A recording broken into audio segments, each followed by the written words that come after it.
The Witches by Roald Dahl.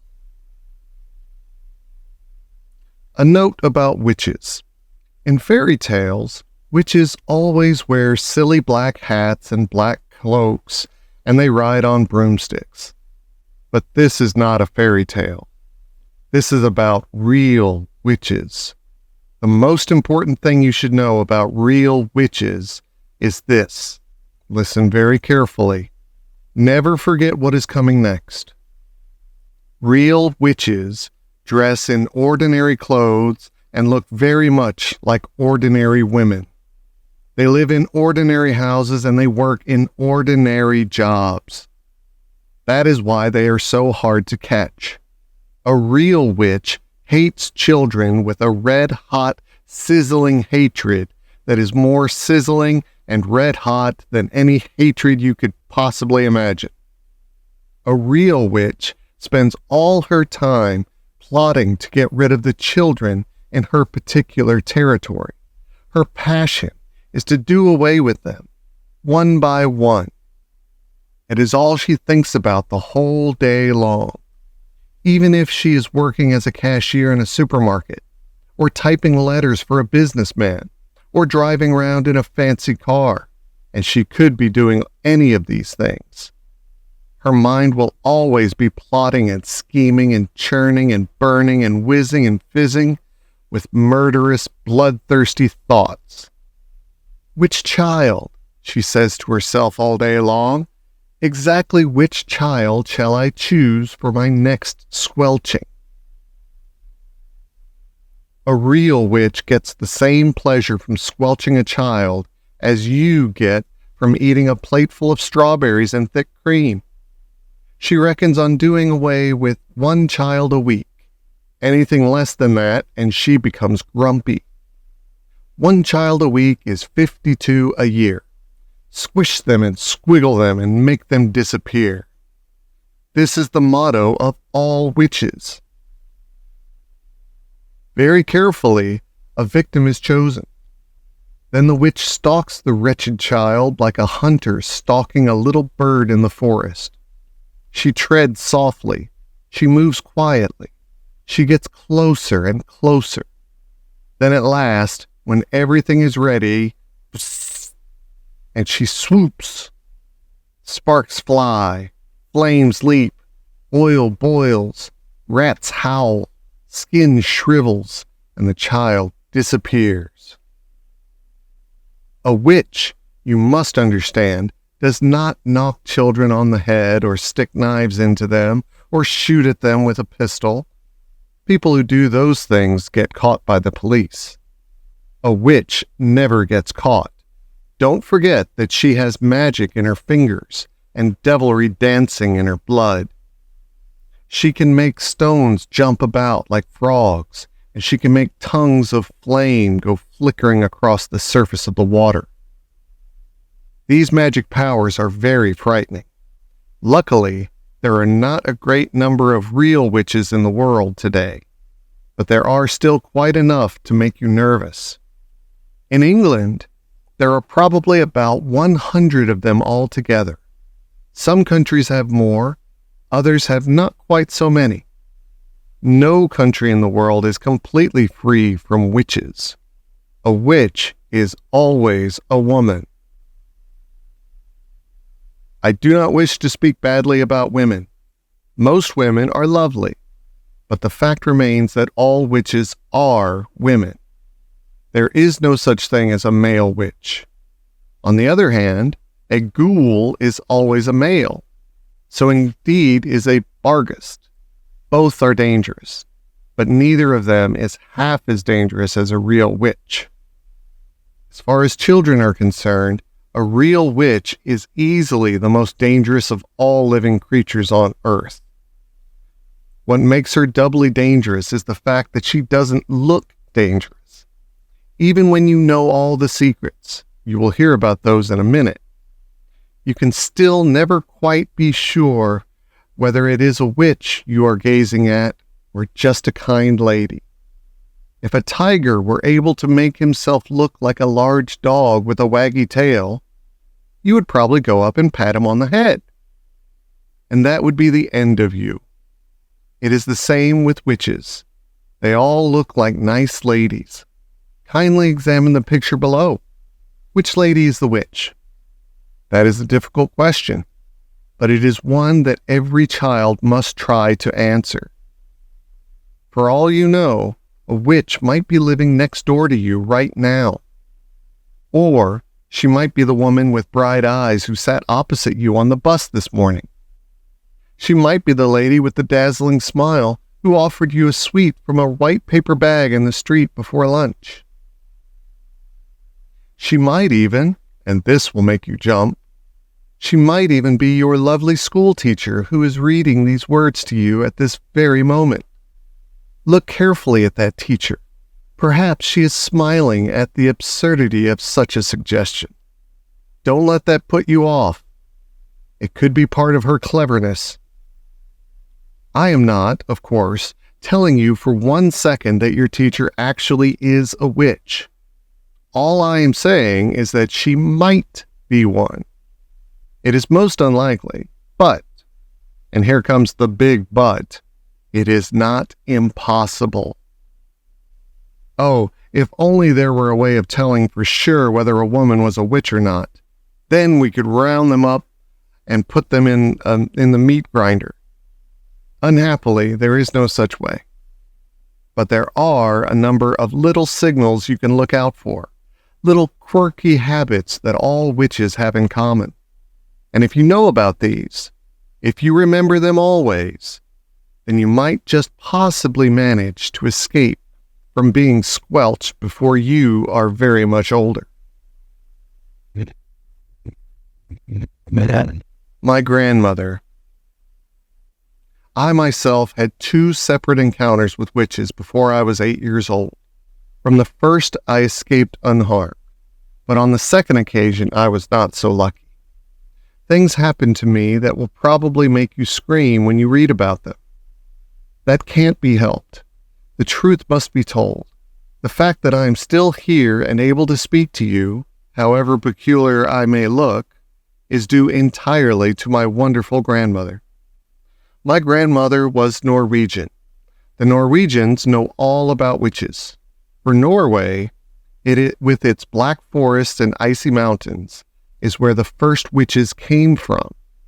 My father and my mother were also Norwegian, but because my father had a business in England, I had been born there, and had lived there and had started going to an English school.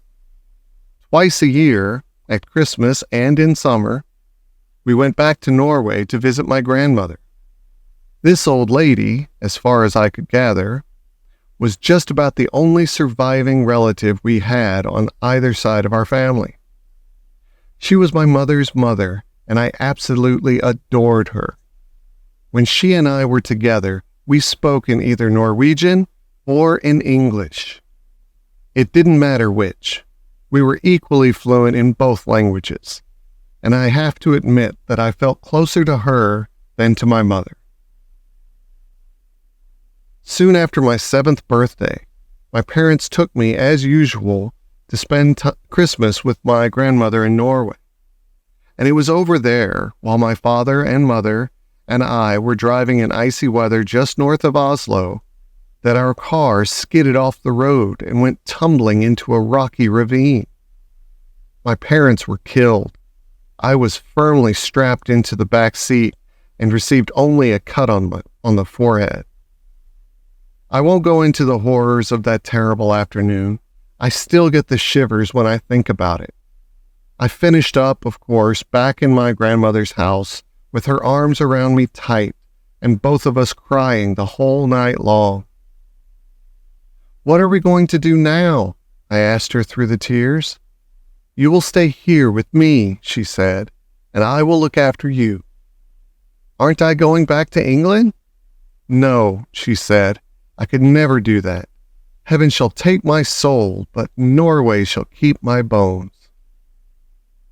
The very next day, in order that we might both try to forget our great sadness, my grandmother started telling me stories. She was a wonderful storyteller, and I was enthralled by everything she told me. But I didn't become really excited until she got onto the subject of witches. She was apparently a great expert on these creatures, and she made it very clear to me that her witch stories, unlike most of the others, were not imaginary tales. They were all true. They were the gospel truth. They were history. Everything she was telling me about witches had actually happened, and I had better believe it. What was worse, what was far, far worse, was that witches were still with us. They were all around us, and I had better believe that too. Are you really being truthful, Grandmama? Really and truly truthful? My darling, she said, you won't last long in this world if you don't know how to spot a witch when you see one. But you told me that witches were like ordinary women, Grandmama. So how can I spot them? You must listen to me, my grandmother said. You must remember everything I tell you. After that, all you can do is cross your heart and pray to heaven and hope for the best. We were in the big living room of her house in Oslo, and I was ready for bed. The curtains were never drawn in that house, and through the windows I could see huge snowflakes falling slowly onto an outside world that was as black as tar. My grandmother was tremendously old and wrinkled, with a massive wide body which was smothered in gray lace. She sat there majestic in her armchair, filling every inch of it. Not even a mouse could have squeezed into the side beside her. I myself, just 7 years old, was crouched on the floor at her feet, wearing pajamas, dressing gown, and slippers. You swear you aren't pulling my leg? I kept saying to her. You swear you aren't just pretending? Listen, she said. I have known no less than 5 children who have simply vanished off the face of this earth, never to be seen again. The witches took them. I still think you're just trying to frighten me, I said. I'm trying to make sure you don't go the same way, she said. I love you and I want you to stay with me. Tell me about the children who disappeared, I said. My grandmother was the only grandmother I ever met who smoked cigars. She lit one now, a long black cigar that smelt of burning rubber. The first child I knew who disappeared, she said, was called Ragnhild Hansen. Ragnhild was about 8 at the time, and she was playing with her little sister on the lawn. Their mother, who was baking bread in the kitchen, came outside for a breath of air. Where's Ragnhild? She asked. She went away with the tall lady, the little sister said. What tall lady? The mother said. The tall lady in white gloves, the little sister said. She took Ragnhild by the hand and led her away. No one, my grandmother said, ever saw Ragnhild again. Didn't they search for her? I asked. They searched for miles around. Everyone in the town helped. But they never found her. What happened to the other 4 children? I asked. They vanished just as Ragnhild did. How, Grandmama? How did they vanish? In every case, a strange lady was seen outside the house just before it happened. But how did they vanish? I asked. The second one was very peculiar, my grandmother said. There was a family called Christensen. They lived up in Hummelkollen, and they had an old oil painting in the living room, which they were very proud of. The painting showed some ducks in the yard outside a farmhouse. There were no people in the painting, just a flock of ducks on a grassy farmyard and the farmhouse in the background. It was a large painting and rather pretty. Well, one day their daughter, Solveig, came home from school eating an apple. She said a nice lady had given it to her on the street. The next morning, little Solveig was not in her bed. The parents searched everywhere, but they couldn't find her. Then All of a sudden, her father shouted, "There she is! That's Solveig, feeding the ducks!" He was pointing at the oil painting, and sure enough, Solveig was in it. She was standing in the farmyard in the act of throwing bread to the ducks out of a basket.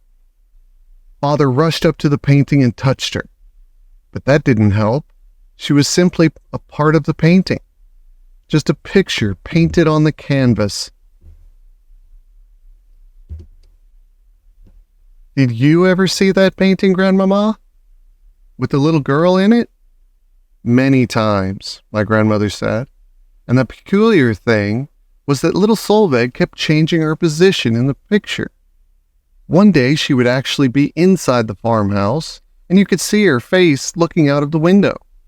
Another day she would be far over to the left with a duck in her arms. Did you see her moving in the picture, Grandmama? Nobody did. Wherever she was, whether outside feeding the ducks or inside looking out of the window, she was always motionless, just a figure painted in oils. It was all very odd, my grandmother said. Very odd indeed. And what was most odd of all was that as the years went by, she kept growing older in the picture. In 10 years, the small girl had become a young woman. In 30 years, she was middle-aged. Then all at once, 54 years after it all happened, she disappeared from the picture altogether. You mean she died? I said. Who knows? My grandmother said. Some very mysterious things go on in the world of witches. That's 2 you've told me about, I said. What happened to the third one? The third one was little Birgit Svensson, my grandmother said. She lived across the road from us. One day she started growing feathers all over her body. Within a month, she had turned into a large white chicken. Her parents kept her for years in a pen in the garden. She even laid eggs. What color eggs? I said. Brown ones, my grandmother said. Biggest eggs I've ever seen in my life. Her mother made omelets out of them. Delicious they were.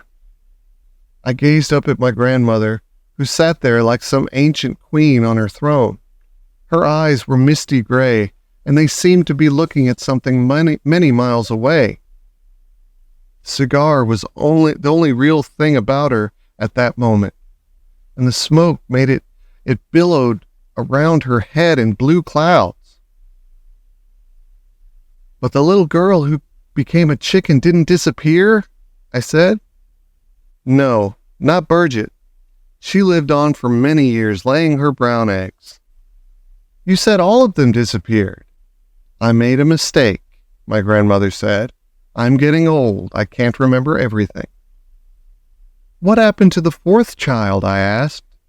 The fourth was a boy called Harold, my grandmother said.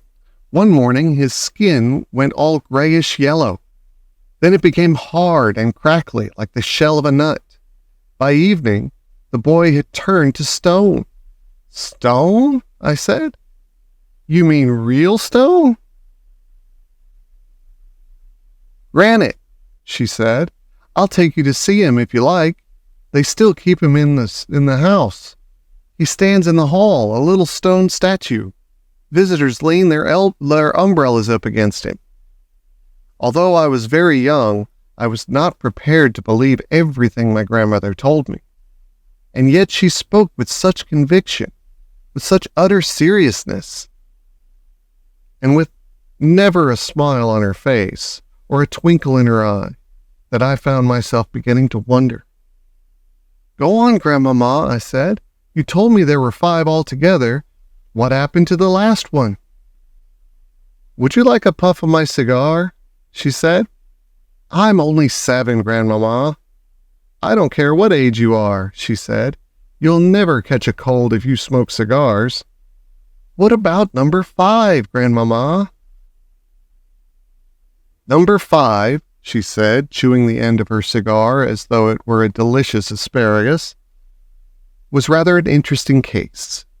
A 9-year-old boy called Leaf was summer holidaying with his family on the fjord, and the whole family was picnicking and swimming off some rocks on one of those little islands.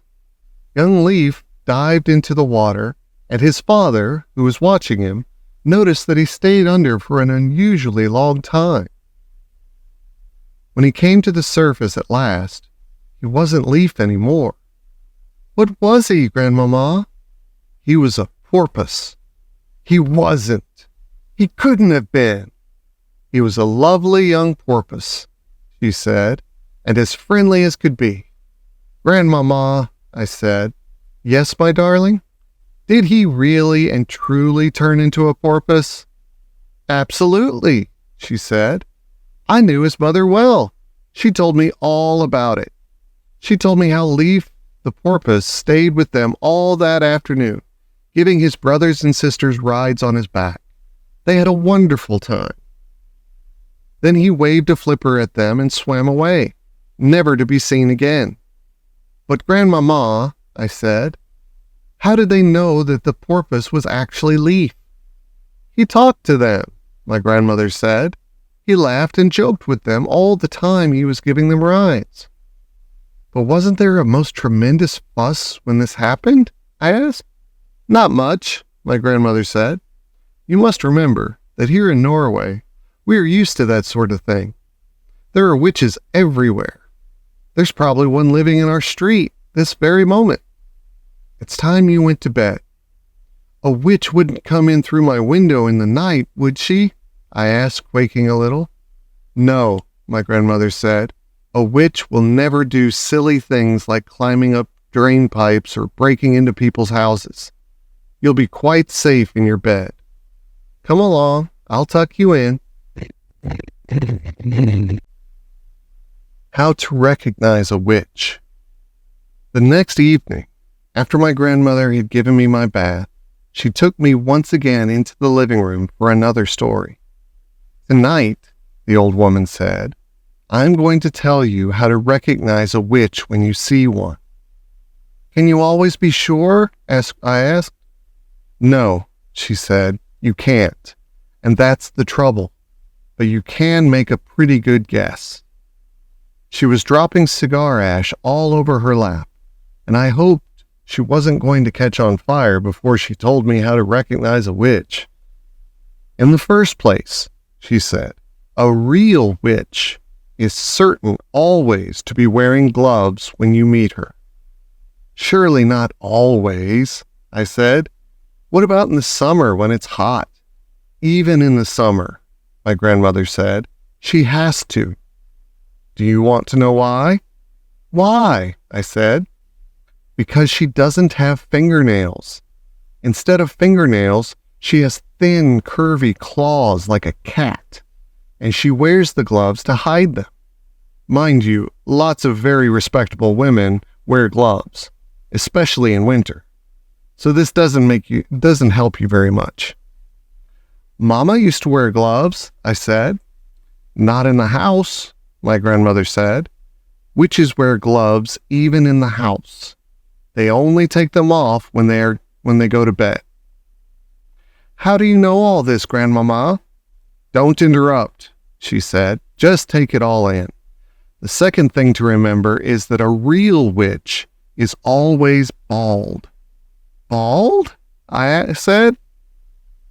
Bald as a boiled egg, my grandmother said. I was shocked. There was something indecent about a bald woman. Why are they bald, Grandmama? Don't ask me why, she snapped, but you can take it from me that not a single hair grows on a witch's head. How horrid! Disgusting, my grandmother said. If she's bald, she'll be easy to spot, I said. Not at all, my grandmother said. A real witch always wears a wig to hide her baldness. She wears a first-class wig, and it is almost impossible to tell a real first-class wig from ordinary hair, unless you give it a pull to see if it comes off. Then that's what I'll have to do, I said. Don't be foolish, my grandmother said. You can't go around pulling at the hair of every lady you meet. even if she is wearing gloves. Just you try it and see what happens." "So that doesn't help much either," I said. "None of these things is any good on its own," my grandmother said. "It's only when you put them all together that they begin to make a little sense. Mind you," my grandmother went on, "these wigs do cause a rather serious problem for witches." "What problem, Grandmama?" "They make the scalp itch most terribly," she said. "You see, when an actress wears a wig, or if you or I were to wear a wig, we would be putting it on over our own hair. But a witch has to put it straight onto her naked scalp, and the underneath of a wig is always very rough and scratchy. It sets up a frightful itch on the bald skin. It causes nasty sores on the head, wig rash, the witches call it, and it doesn't half itch." "What other things must I look for to recognize a witch?" I asked. "Look for the nose holes," my grandmother said. "Witches have slightly larger nose holes than ordinary people. The rim of each nose hole is pink and curvy, like the rim of a certain kind of seashell." "Why do they have such big nose holes?" I asked. "For smelling with," my grandmother said. "A real witch has the most amazing powers of smell. She can actually smell out a child who is standing on the other side of the street on a pitch-black night." "She couldn't smell me," I said. "I've just had a bath." "Oh, yes, she could," my grandmother said. "The cleaner you happen to be, the more smelly you are to a witch." "That can't be true," I said. "An absolutely clean child gives off the most ghastly stench to a witch," my grandmother said. "The dirtier you are, the less you smell." "But that doesn't make sense, Grandmama." "Oh, yes, it does," my grandmother said. "It isn't the dirt that the witch is smelling. It is you. The smell that drives a witch mad actually comes right out of your own skin. It comes oozing out of your skin in waves. And these waves, stink waves, the witches call them, go floating through the air and hit the witch right smack in her nostrils. They send her reeling." "Now wait a minute, Grandmama. Don't interrupt," she said. "The point is this. When you haven't washed for a week and your skin is all covered over with dirt, then quite obviously the stink waves cannot come oozing out nearly as so strongly." "I shall never have a bath again," I said. "Just don't have one too often," my grandmother said. "Once a month is quite enough for a sensible child." It was at moments like these that I loved my grandmother more than ever. "Grandmama," I said, "if it's a dark night, how can a witch smell the difference between a child and a grown-up?" "Because grown-ups don't give out stink waves," she said. "Only children do that." "But I don't really give out stink waves, do I?" I said. "I'm not giving them out at this very moment, am I?" "Not to me you aren't," my grandmother said. "To me, you're smelling like raspberries and cream. But to a witch, you would be smelling absolutely disgusting." "What would I be smelling of?" I asked. "Dog's droppings," my grandmother said. I reeled. I was stunned. "Dog's droppings?" I cried. "I am not smelling of dog's droppings. I don't believe it. I won't believe it." "What's more," my grandmother said, speaking with a touch of relish, "to a witch, you'd be smelling of fresh dog's droppings." "That's simply not true," I cried. "I know I'm not smelling of dog's droppings, stale or fresh." "There's no point in arguing about it," my grandmother said. "It's a fact of life." I was outraged. I simply couldn't bring myself to believe what my grandmother was telling me. "So if you see a woman holding her nose as she passes you in the street," she went on, "that woman could easily be a witch." I decided to change the subject. Tell me what else to look for in a witch, I said. The eyes, my grandmother said. Look carefully at the eyes, because the eyes of a real witch are different from yours and mine. Look in the middle of each eye, where there is normally a little black dot. If she is a witch, the black dot will keep changing color, and you will see fire, and you will see ice dancing right in the very center of the colored dot. It will send shivers running all over your skin. My grandmother leaned back in her chair and sucked away contentedly at her foul black cigar. I squatted on the floor, staring up at her, fascinated. She was not smiling. She looked deadly serious. Are there other things? I asked her. Of course there are other things, my grandmother said. You don't seem to understand that witches are not actually women at all. They look like women. They talk like women, and they are able to act like women. But in actual fact, they are totally different animals. They are demons in human shape. That is why they have claws and bald heads and queer noses and peculiar eyes, all of which they have to conceal as best they can from the rest of the world. What else is different about them, Grandmama? The feet, she said. Witches never have toes. No toes, I cried. Then what do they have? They just have feet, my grandmother said. The feet have square ends with no toes on them at all? Does that make it difficult to walk? I asked. Not at all, my grandmother said, but it does give them a problem with their shoes. All ladies like to wear small, rather pointed shoes, but a witch whose feet are very wide and square at the ends has the most awful job squeezing her feet into those neat little pointed shoes. Why doesn't she wear wide, comfy shoes with square ends? I asked. She dare not, my grandmother said. Just as she hides her baldness with a wig, she must also hide her ugly witch's feet by squeezing them into pretty shoes. Isn't that terribly uncomfortable? I said. Extremely uncomfortable, my grandmother said, but she has to put up with it. If she's wearing ordinary shoes, it won't help me to recognize her, will it, Grandmama? I'm afraid it won't, my grandmother said. You might possibly see her limping very slightly, but only if you were watching closely. Are those the only differences then, Grandmama? There's one more, my grandmother said. Just one more. What is it, Grandmama? Their spit is blue. Blue? I cried. Not blue. Their spit can't be blue. Blue as a bilberry, she said. You don't mean it, Grandmama. Nobody can have blue spit. Witches can, she said. Is it like ink? I asked. Exactly, she said. They even use it to write with.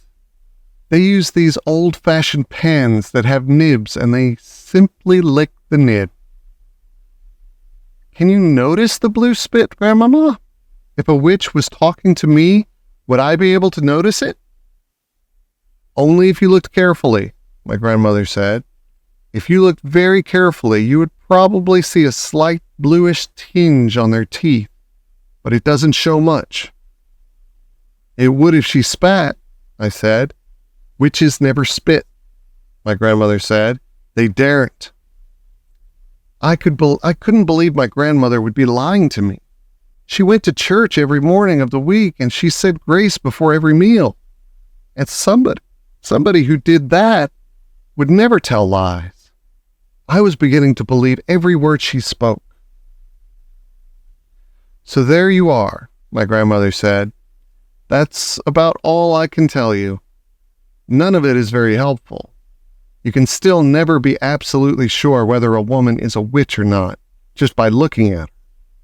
But if she's wearing the gloves, if she has the large nose holes, the queer eyes, and the hair that looks as though it might be a wig, and if she has a bluish tinge on her teeth, if she has all of these things, then you run like mad." "Grandmama," I said, "when you were a little girl, did you ever meet a witch?" "Once," my grandmother said. "Only once." "What happened?" "I'm not going to tell you," she said. "It would frighten you out of your skin and give you bad dreams." "Please tell me," I begged. "No," she said. "Certain things are too horrible to talk about." "Does it have something to do with your missing thumb?" I asked.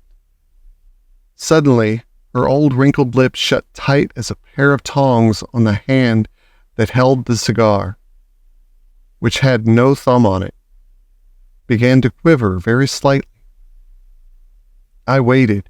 She didn't look at me. She didn't speak. All of a sudden, she had shut herself off completely. The conversation was finished.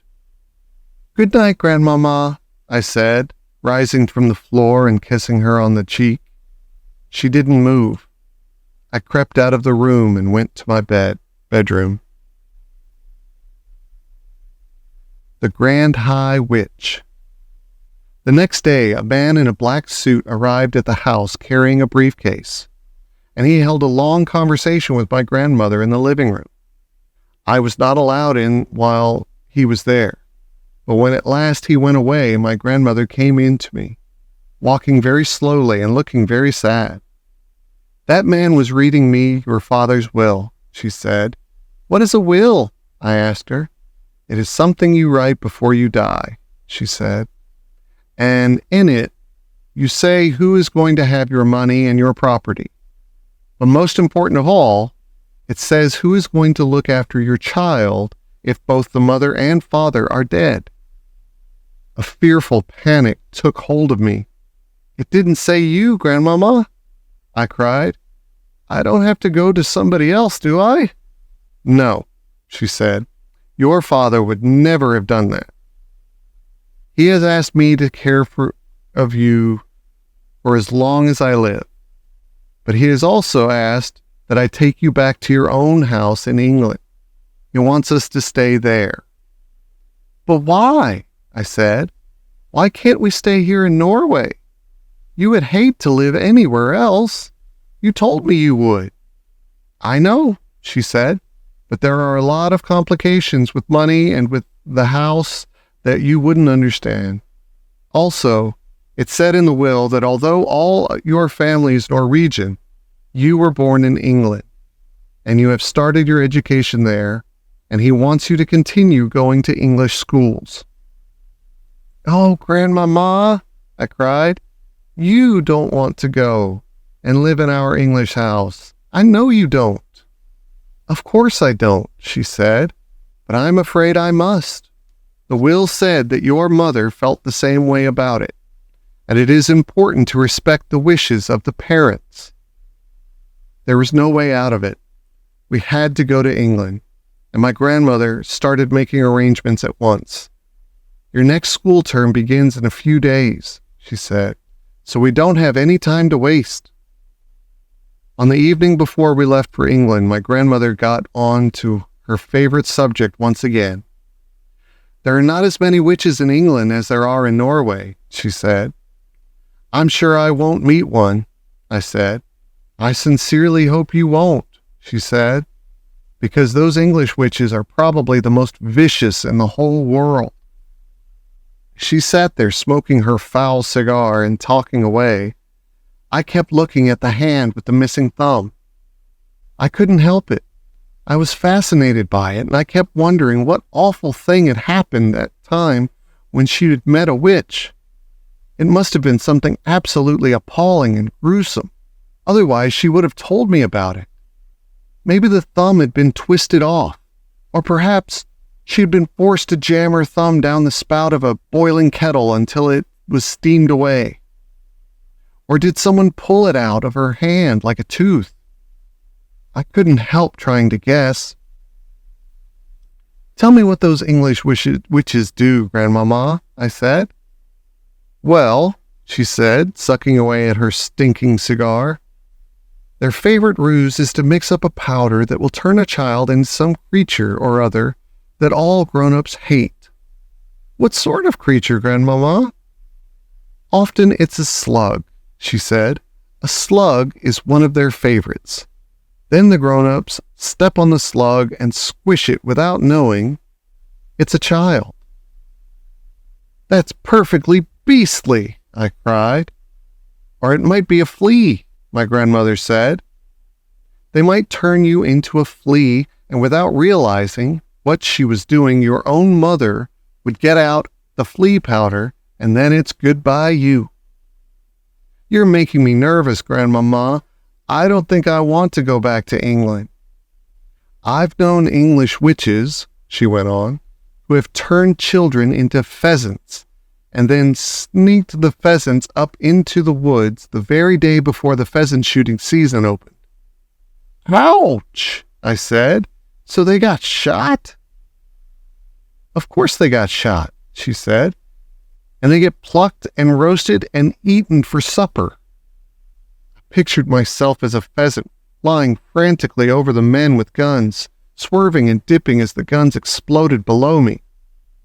Yes, my grandmother said, it gives the English witches great pleasure to stand back and watch the grown-ups doing away with their own children. I really don't want to go to England, Grandmama. Of course you don't, she said. Nor do I, but I'm afraid we've got to. Are witches different in every country? I asked. Completely different, my grandmother said, but I don't know much about the other countries. Don't you even know about America? I asked. Not really, she answered, although I have heard it said that over there the witches are able to make the grown-ups eat their own children. Never, I cried. Oh no, Grandmama, that couldn't be true. I don't know whether it's true or not, she said. It's only a rumor I've heard. But how could they possibly make them eat their own children? I asked. By turning them into hot dogs, she said. That wouldn't be too difficult for a clever witch. Does every single country in the world have its witches? I asked. Wherever you find people, you find witches, my grandmother said. There is a secret society of witches in every country. And do they all know one another, Grandmama? They do not, she said. A witch only knows the witches in her own country. She is strictly forbidden to communicate with any foreign witches. But an English witch, for example, will know all other witches in England. They're all friends. They ring each other up. They swap deadly recipes. Goodness knows what else they talk about. I hate to think. I sat on the floor watching my grandmother. She put her cigar stub in the ashtray and folded her hands across her stomach. Once a year, she went on, the witches of each separate country hold their own secret meeting. They all get together in one place to receive a lecture from the Grand High Witch of all the world. From who? I cried. She is the ruler of them all, my grandmother said. She is all-powerful. She is without mercy. All other witches are petrified of her. They see her only once a year at their annual meeting.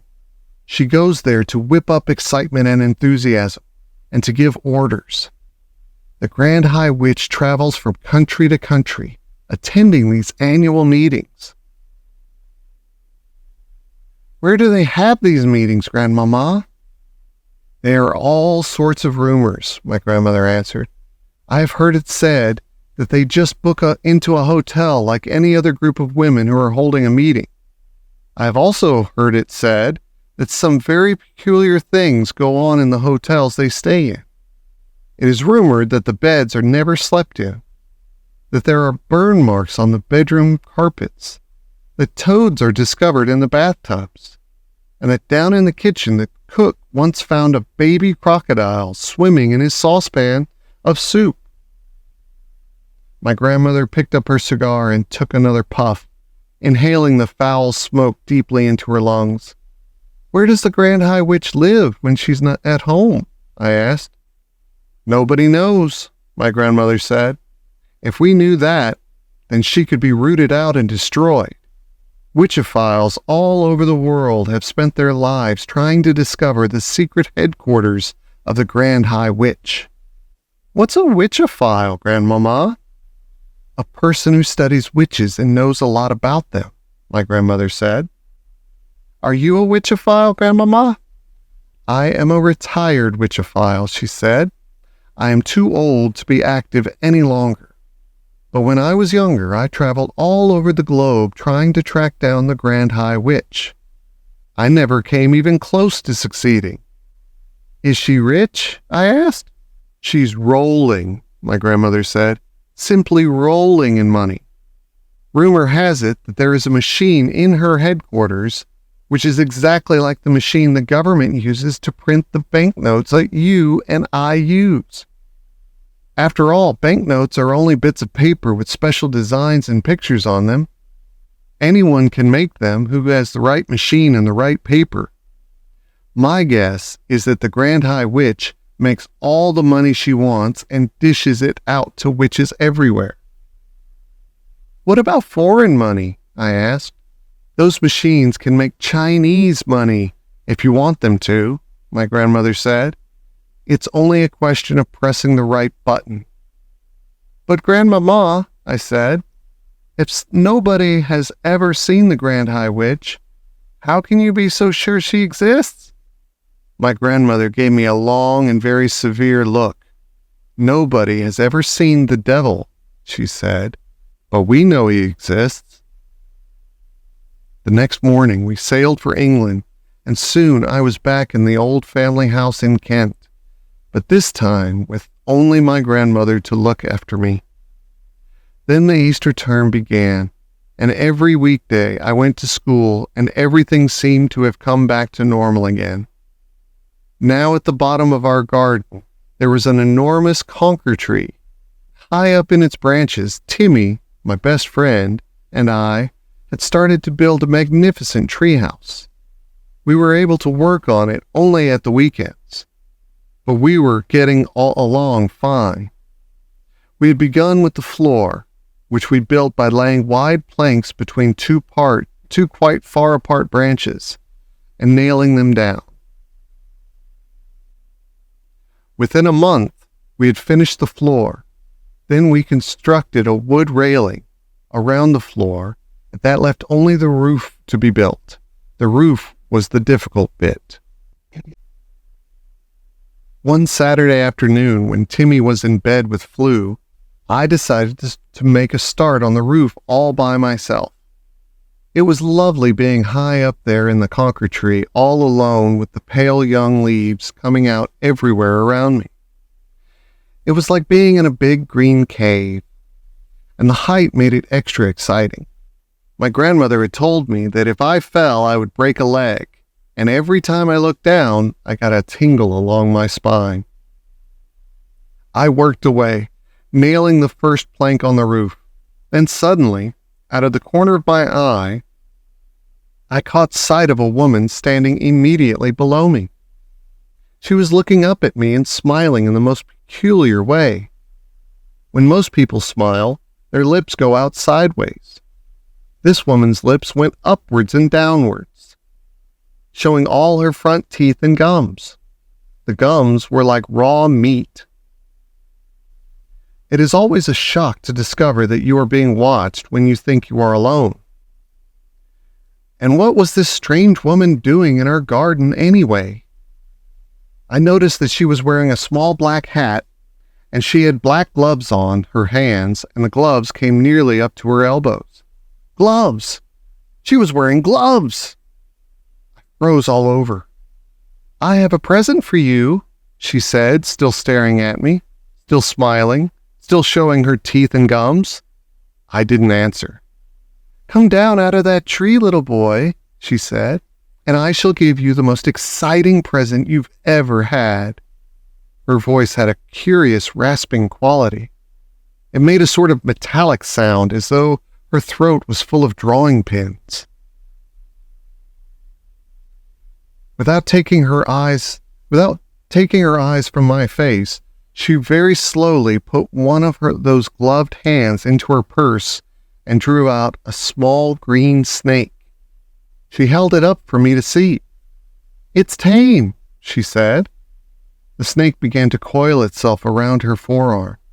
It was brilliant green. "If you come down here, I shall give him to you," she said. "Oh, Grandmama," I thought, "come and help me." Then I panicked.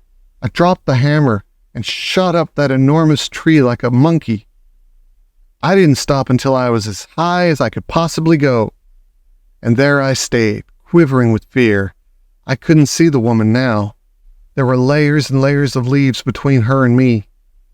I stayed up there for hours, and I kept very still. It began to grow dark. At last I heard my grandmother calling my name.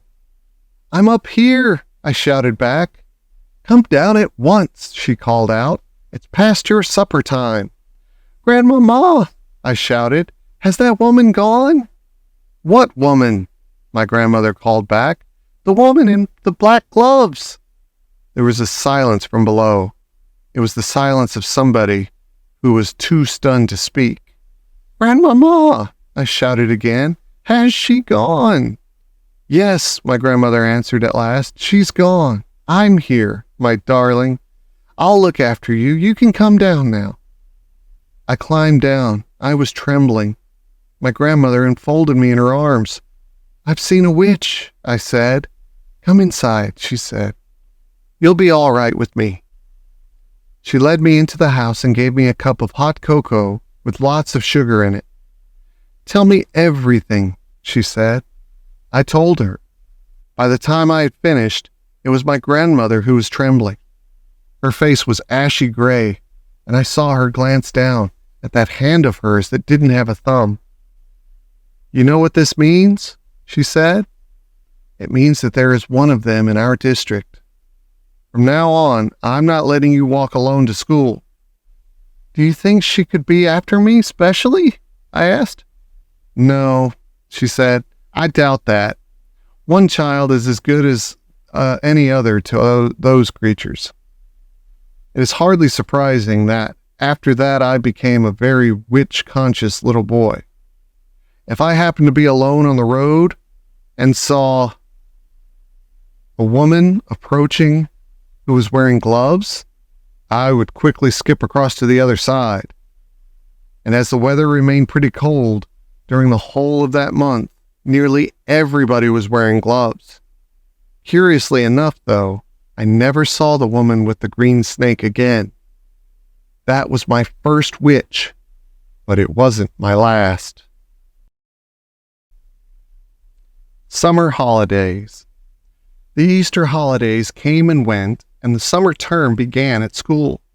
My grandmother and I had already planned to take our summer holiday in Norway, and we talked about almost nothing else every evening. She had booked a cabin for each of us on the boat from Newcastle to Oslo at the earliest possible moment after my school broke up. And from Oslo, she was going to take me to a place she knew down on the south coast near Arendal, where she had spent her own summer holidays as a child nearly 80 years ago. "All day long," she said, "my brother and I were out in the rowing boat. The whole coast is dotted with tiny islands, and there's nobody on them. We used to explore them and dive into the sea off the lovely smooth granite rocks. And sometimes on the way out, we would drop the anchor and fish for cod and whiting.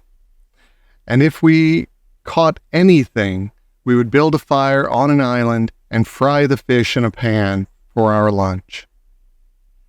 There is no finer fish in the world than absolutely fresh cod." "What did you use for bait, Grandmama, when you went fishing?" "Mussels," she said. "Everyone uses mussels for bait in Norway. And if we didn't catch any fish, we would boil the mussels in a saucepan and eat those." "Were they good?"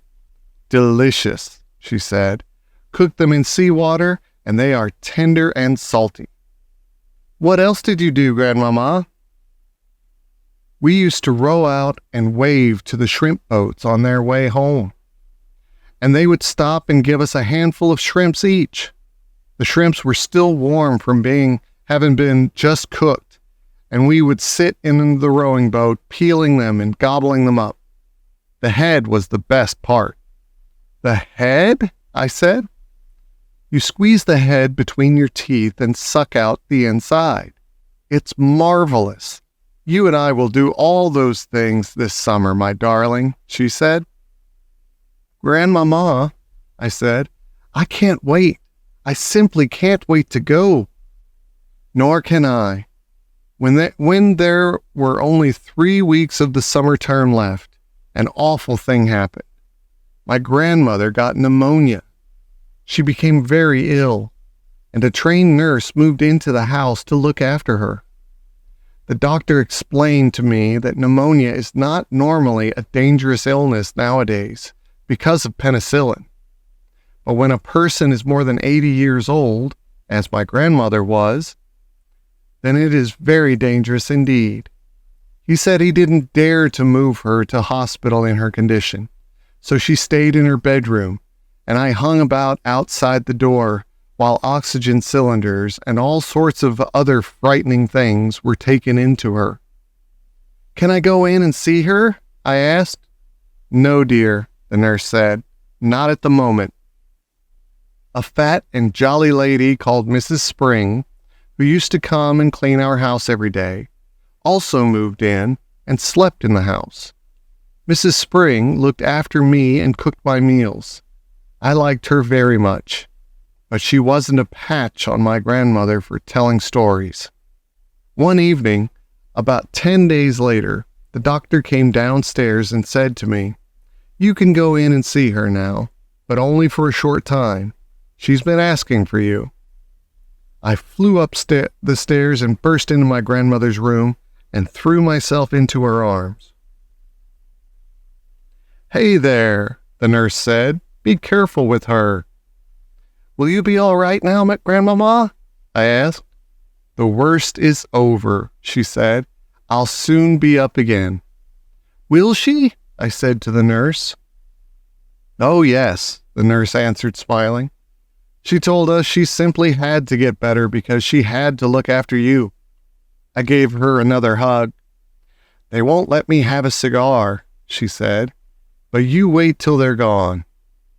She's a tough old bird, the nurse said. We'll have her up in another week. The nurse was right. Within a week, my grandmother was thumping around the house with her gold-topped cane and interfering with Mrs. Spring's cooking. I thank you for all your help, Mrs. Spring, she said, but you can go home now. Oh, no, I can't, Mrs. Spring said. Doctor told me to see that you take it very easy for the next few days. The doctor said more than that. He dropped a bombshell on my grandmother and me by telling us that on no account were we to risk the journey to Norway this summer. Rubbish, my grandmother cried. I've promised him we'll go. It's too far, the doctor said. It would be very dangerous. But I'll tell you what you can do. You can take your grandson to a nice hotel on the south coast of England instead. The sea air is just what you need. Oh, no, I said. Do you want your grandmother to die? The doctor asked me. Never, I said. Then don't let her go on a long journey this summer. She's not yet strong enough. And stop her smoking those vile black cigars. In the end, the doctor had his way about the holiday, but not about the cigars. Rooms were booked for us in a place called the Hotel Magnificent in the famous seaside town of Bournemouth. Bournemouth, my grandmother told me, was full of old people like herself. They retired there by the thousand because the air was so bracing and healthy it kept them, so they believed, alive for a few extra years. Does it? I asked. Of course not, she said. It's tommy rot. but just for once, I think we've got to obey the doctor." Soon after that, my grandmother and I took the train to Bournemouth and settled into the Hotel Magnificent. It was an enormous white building on the seafront, and it looked to me like a pretty boring place to spend a summer holiday in. I had my own separate room, but there was a door connecting my room with my grandmother's room so that we could visit each other without going into the corridor. Just before we left for Bournemouth, my grandmother had given me, as consolation, a present of 2 white mice in a little cage, and of course I took them with me. They were terrific fun, those mice. I called them William and Mary, and in the hotel I set out right away teaching them to do tricks. The first trick I taught them was to creep up the sleeve of my jacket and come out by my neck. Then I taught them to climb up the back of my neck onto the top of my head. I did this by putting cake crumbs in my hair. On the very first morning after our arrival, the chambermaid was making my bed when one of my mice poked its head out from under the sheets. The maid let out a shriek that brought a dozen people running to see who was being murdered. I was reported to the manager. There followed an unpleasant scene in the manager's office with the manager, my grandmother, and me. The manager, whose name was Mr. Stringer, was a bristly man in a black tail coat. "I cannot permit mice in my hotel, madam," he said to my grandmother. "How dare you say that when your rotten hotel is full of rats anyway?" my grandmother cried. "Rats?" cried Mr. Stringer, going mauve in the face. "There are no rats in this hotel." "I saw one this very morning," my grandmother said. "It was running down the corridor into the kitchen." "That is not true," cried Mr. Stringer. "You had better get the rat catcher in at once," my grandmother said, "before I report you to the public health authorities. I expect there's rats scuttling all over the kitchen floor and stealing the food off the shelves and jumping in and out of the soup." "Never," cried Mr. Stringer. "No wonder my breakfast toast was all nibbled round the edges this morning," my grandmother went on relentlessly. "No wonder it had a nasty, ratty taste. If you're not careful, the health people will be ordering the entire hotel to be closed before everyone gets typhoid fever." "You are not being serious, madam," Mr. Stringer said. "I was never more serious in my life," my grandmother said. "Are you or are you not going to allow my grandson to keep his white mice in his room?" The manager knew when he was beaten. "May I suggest a compromise, madam?" he said. "I will permit him to keep them in his room as long as they are never allowed out of the cage. How's that?" "That will suit us very well," my grandmother said, and she stood up and marched out of the room with me behind her.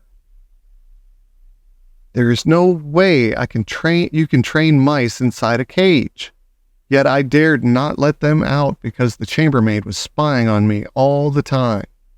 She had a key to my door, and she kept bursting in at all hours, trying to catch me with the mice out of the cage. She told me that the first mouse to break the rules would be drowned in a bucket of water by the hall porter. I decided to seek a safer place where I could carry on with the training. There must surely be an empty room in this enormous hotel. I put one mouse into each trouser pocket and wandered downstairs in search of a secret spot. The ground floor of the hotel was a maze of public rooms, all of them named in gold letters on the doors. I wandered through the lounge and the smoking room and the card room and the reading room and the drawing room. None of them was empty. I went down a long, wide corridor, and at the end of it, I came to the ballroom. There were double doors leading into it, and in front of the doors there was a large notice board on a stand. The notice on the board said, RSPCC meeting. Strictly private. This room is reserved for the annual meeting of the Royal Society for the Prevention of Cruelty to Children. The double doors into the room were open. I peeped in. It was a colossal room. There were rows and rows of chairs, all facing a platform. The chairs were painted gold, and they had little red cushions on the seats. But there was not a soul in sight. I sidled in cautiously into the room. What a lovely, secret, silent place it was. The meeting of the Royal Society for the Prevention of Cruelty to Children must have taken place earlier in the day. And now they had all gone home. Even if they hadn't, even if they did suddenly come pouring in, they would be wonderful, kind people who would look with favor upon a young mouse trainer going about his business. At the back of the room, there was a large folding screen with Chinese dragons painted on it. I decided, just to be on the safe side, to go behind this screen and do my training there. I wasn't a bit frightened of the prevention of cruelty to children people, but there was always a chance that Mr. Stringer, the manager, might pop his head round the door. If he did, and if he saw the mice, the poor things would be in the hall porter's bucket of water before I could shout stop. I tiptoed to the back of the room and settled myself on the thick green carpet behind the big screen. What a splendid place this was. Ideal for mouse training. I took William and Mary out of my trouser pockets. They sat beside me on the carpet, quiet and well-behaved. The trick I was going to teach them today was tightrope walking. It is not all that difficult to train an intelligent mouse to be an expert tightrope walker, provided you know exactly how to go about it. First, you must have a piece of string. I had that. Then, you must have some good cake. A fine currant cake is the favorite food of white mice. They are dotty about it. I had brought with me a rock cake, which I had pocketed while having tea with Grandmama the day before. Now here's what you do. Stretch the string tight between your two hands, but you start by keeping it very short, only about 3 inches. You put the mouse on your right hand and a little piece of cake on your left hand. The mouse is therefore only 3 inches away from the cake. He can see it and he can smell it. His whiskers twitch with excitement. He can almost reach the cake by leaning forward, but not quite. He only has to take 2 steps along the string to reach that tasty morsel. He ventures forward, one paw on the string, then the other. If the mouse has a good sense of balance, and most of them have, he will get across easily. I started with William. He walked the string without a moment's hesitation. I let him have a quick nibble of the cake just to whet his appetite. Then I put him back on my right hand. This time, I lengthened the string. I made it about 6 inches long. William knew what to do now. With superb balance, he walked step by step along the string until he reached the cake. He was rewarded with another nibble. Quite soon, William was walking a 24-inch tightrope, or rather tight string, from one hand to the other to reach the cake. It was wonderful to watch him. He was enjoying himself tremendously. I was careful to hold the string near the carpet so that if he did lose his balance, he wouldn't have far to fall. But he never fell. William was obviously a natural acrobat, a great tightrope walking mouse. Now it was Mary's turn. I put William on the carpet beside me and rewarded him with some extra crumbs and a currant. Then I started going through the same routine all over again with Mary. My blinding ambition, you see, my dream of dreams, was to become one day the owner of a white mouse circus. I would have a small stage with red curtains in front of it, and when the curtains were drawn apart, the audience would see my world-famous performing mice walking on tightropes, swinging from trapezes, turning somersaults in the air, bouncing on trampolines, and all the rest of it. I would have white mice riding on white rats, and the rats would gallop furiously round and round the stage.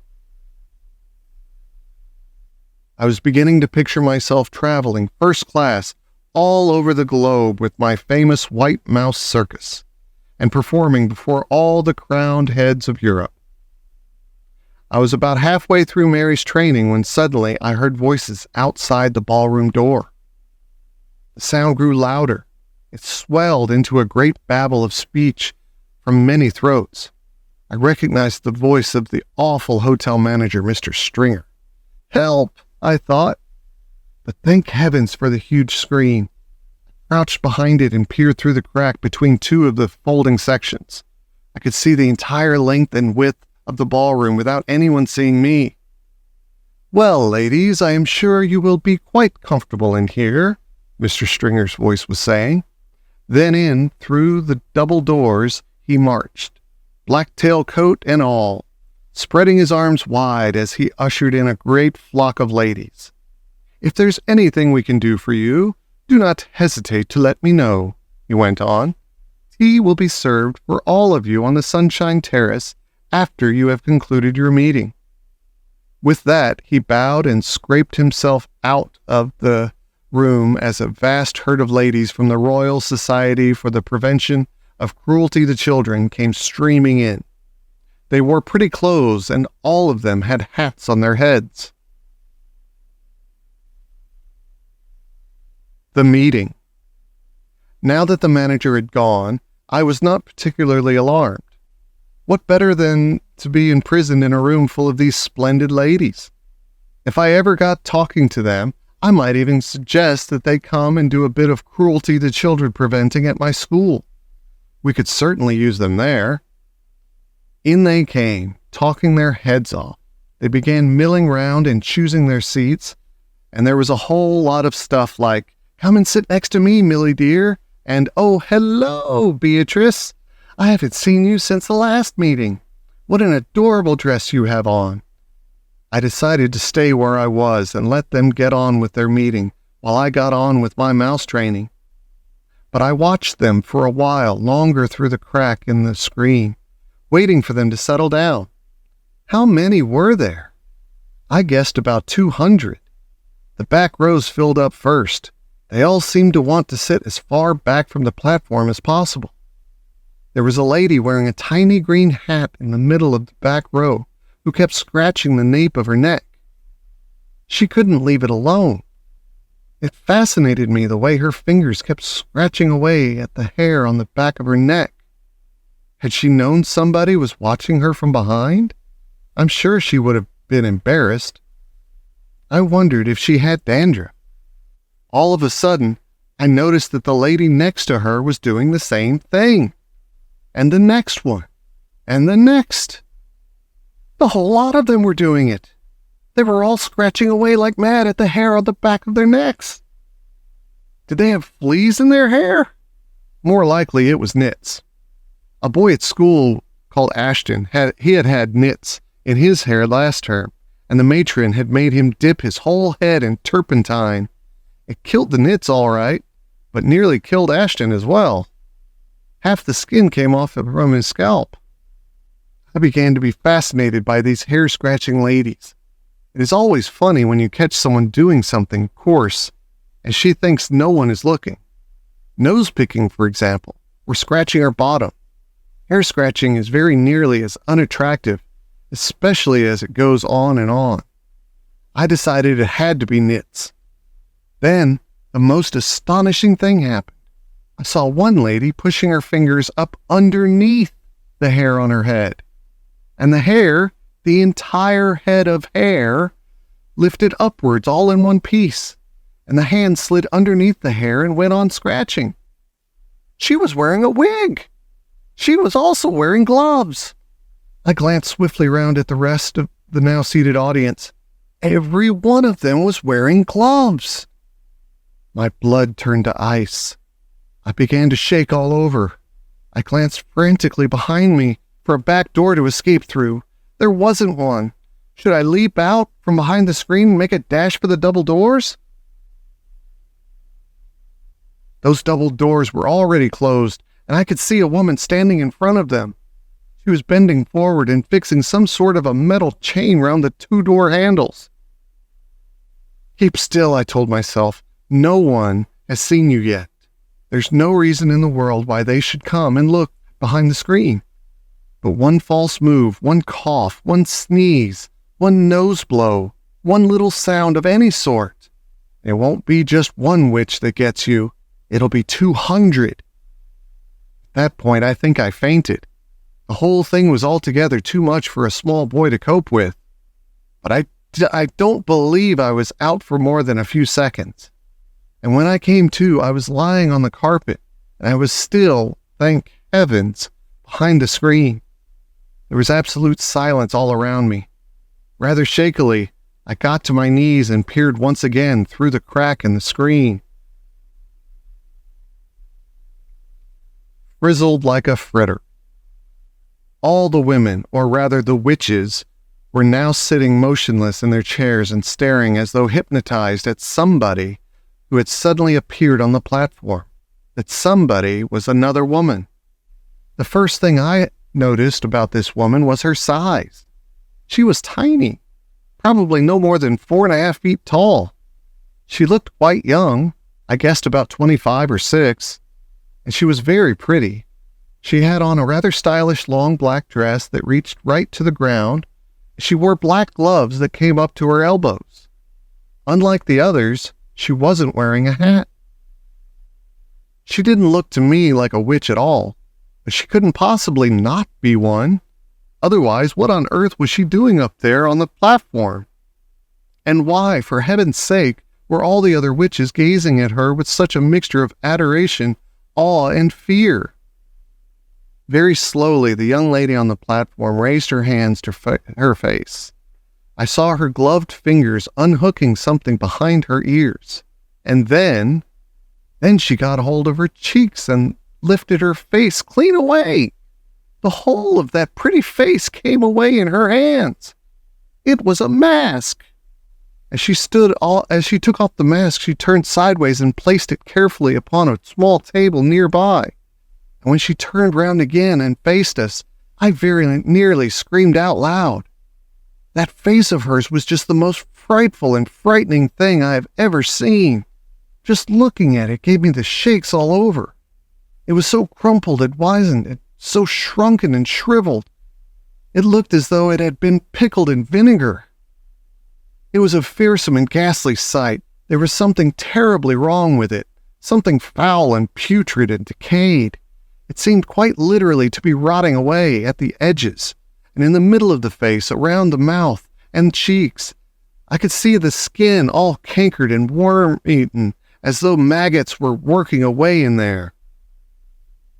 There are times when something is so frightful you become mesmerized by it and can't look away. I was like that now. I was transfixed. I was numbed. I was magnetized by the sheer horror of this woman's features. But there was more to it than that.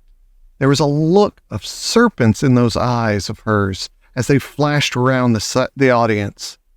I knew immediately, of course, that this was none other than the Grand High Witch herself. I knew also why she had worn a mask. She could never have moved around in public, let alone book in at a hotel with her real face. Everyone who saw her would have run away screaming. "The doors!" shouted the Grand High Witch in a voice that filled the room and bounced around the walls. "Are they chained and bolted?" "The doors are chained and bolted, Your Grandness," answered a voice in the audience. The brilliant snake's eyes that were set so deep in that dreadful, rotting, worm-eaten face glared unblinkingly at the witches who sat facing her. "You may remove your gloves," she shouted. Her voice, I noticed, had that same hard metallic quality as the voice of the witch I had met under the conker tree. Only it was far louder and much, much harsher. It rasped, it grated, it snarled, It scraped, it shrieked, and it growled. Everyone in the room was peeling off their gloves. I was watching the hands of those in the back row. I wanted very much to see what their fingers looked like, and whether my grandmother had been right. Ah, yes! I could see several of them now. I could see the brown claws curving over the tips of the fingers. They were about 2 inches long, those claws, and sharp at the ends. "You may remove your shoes," barked the Grand High Witch. I heard a sigh of relief going up from all the witches in the room as they kicked off their narrow, high-heeled shoes, and then I got a glimpse under the chairs of several pairs of stockinged feet, square and completely toeless. Revolting they were, as though the toes had been sliced away from the feet with a carving knife. "You may remove your wigs," snarled the Grand High Witch. She had a peculiar way of speaking.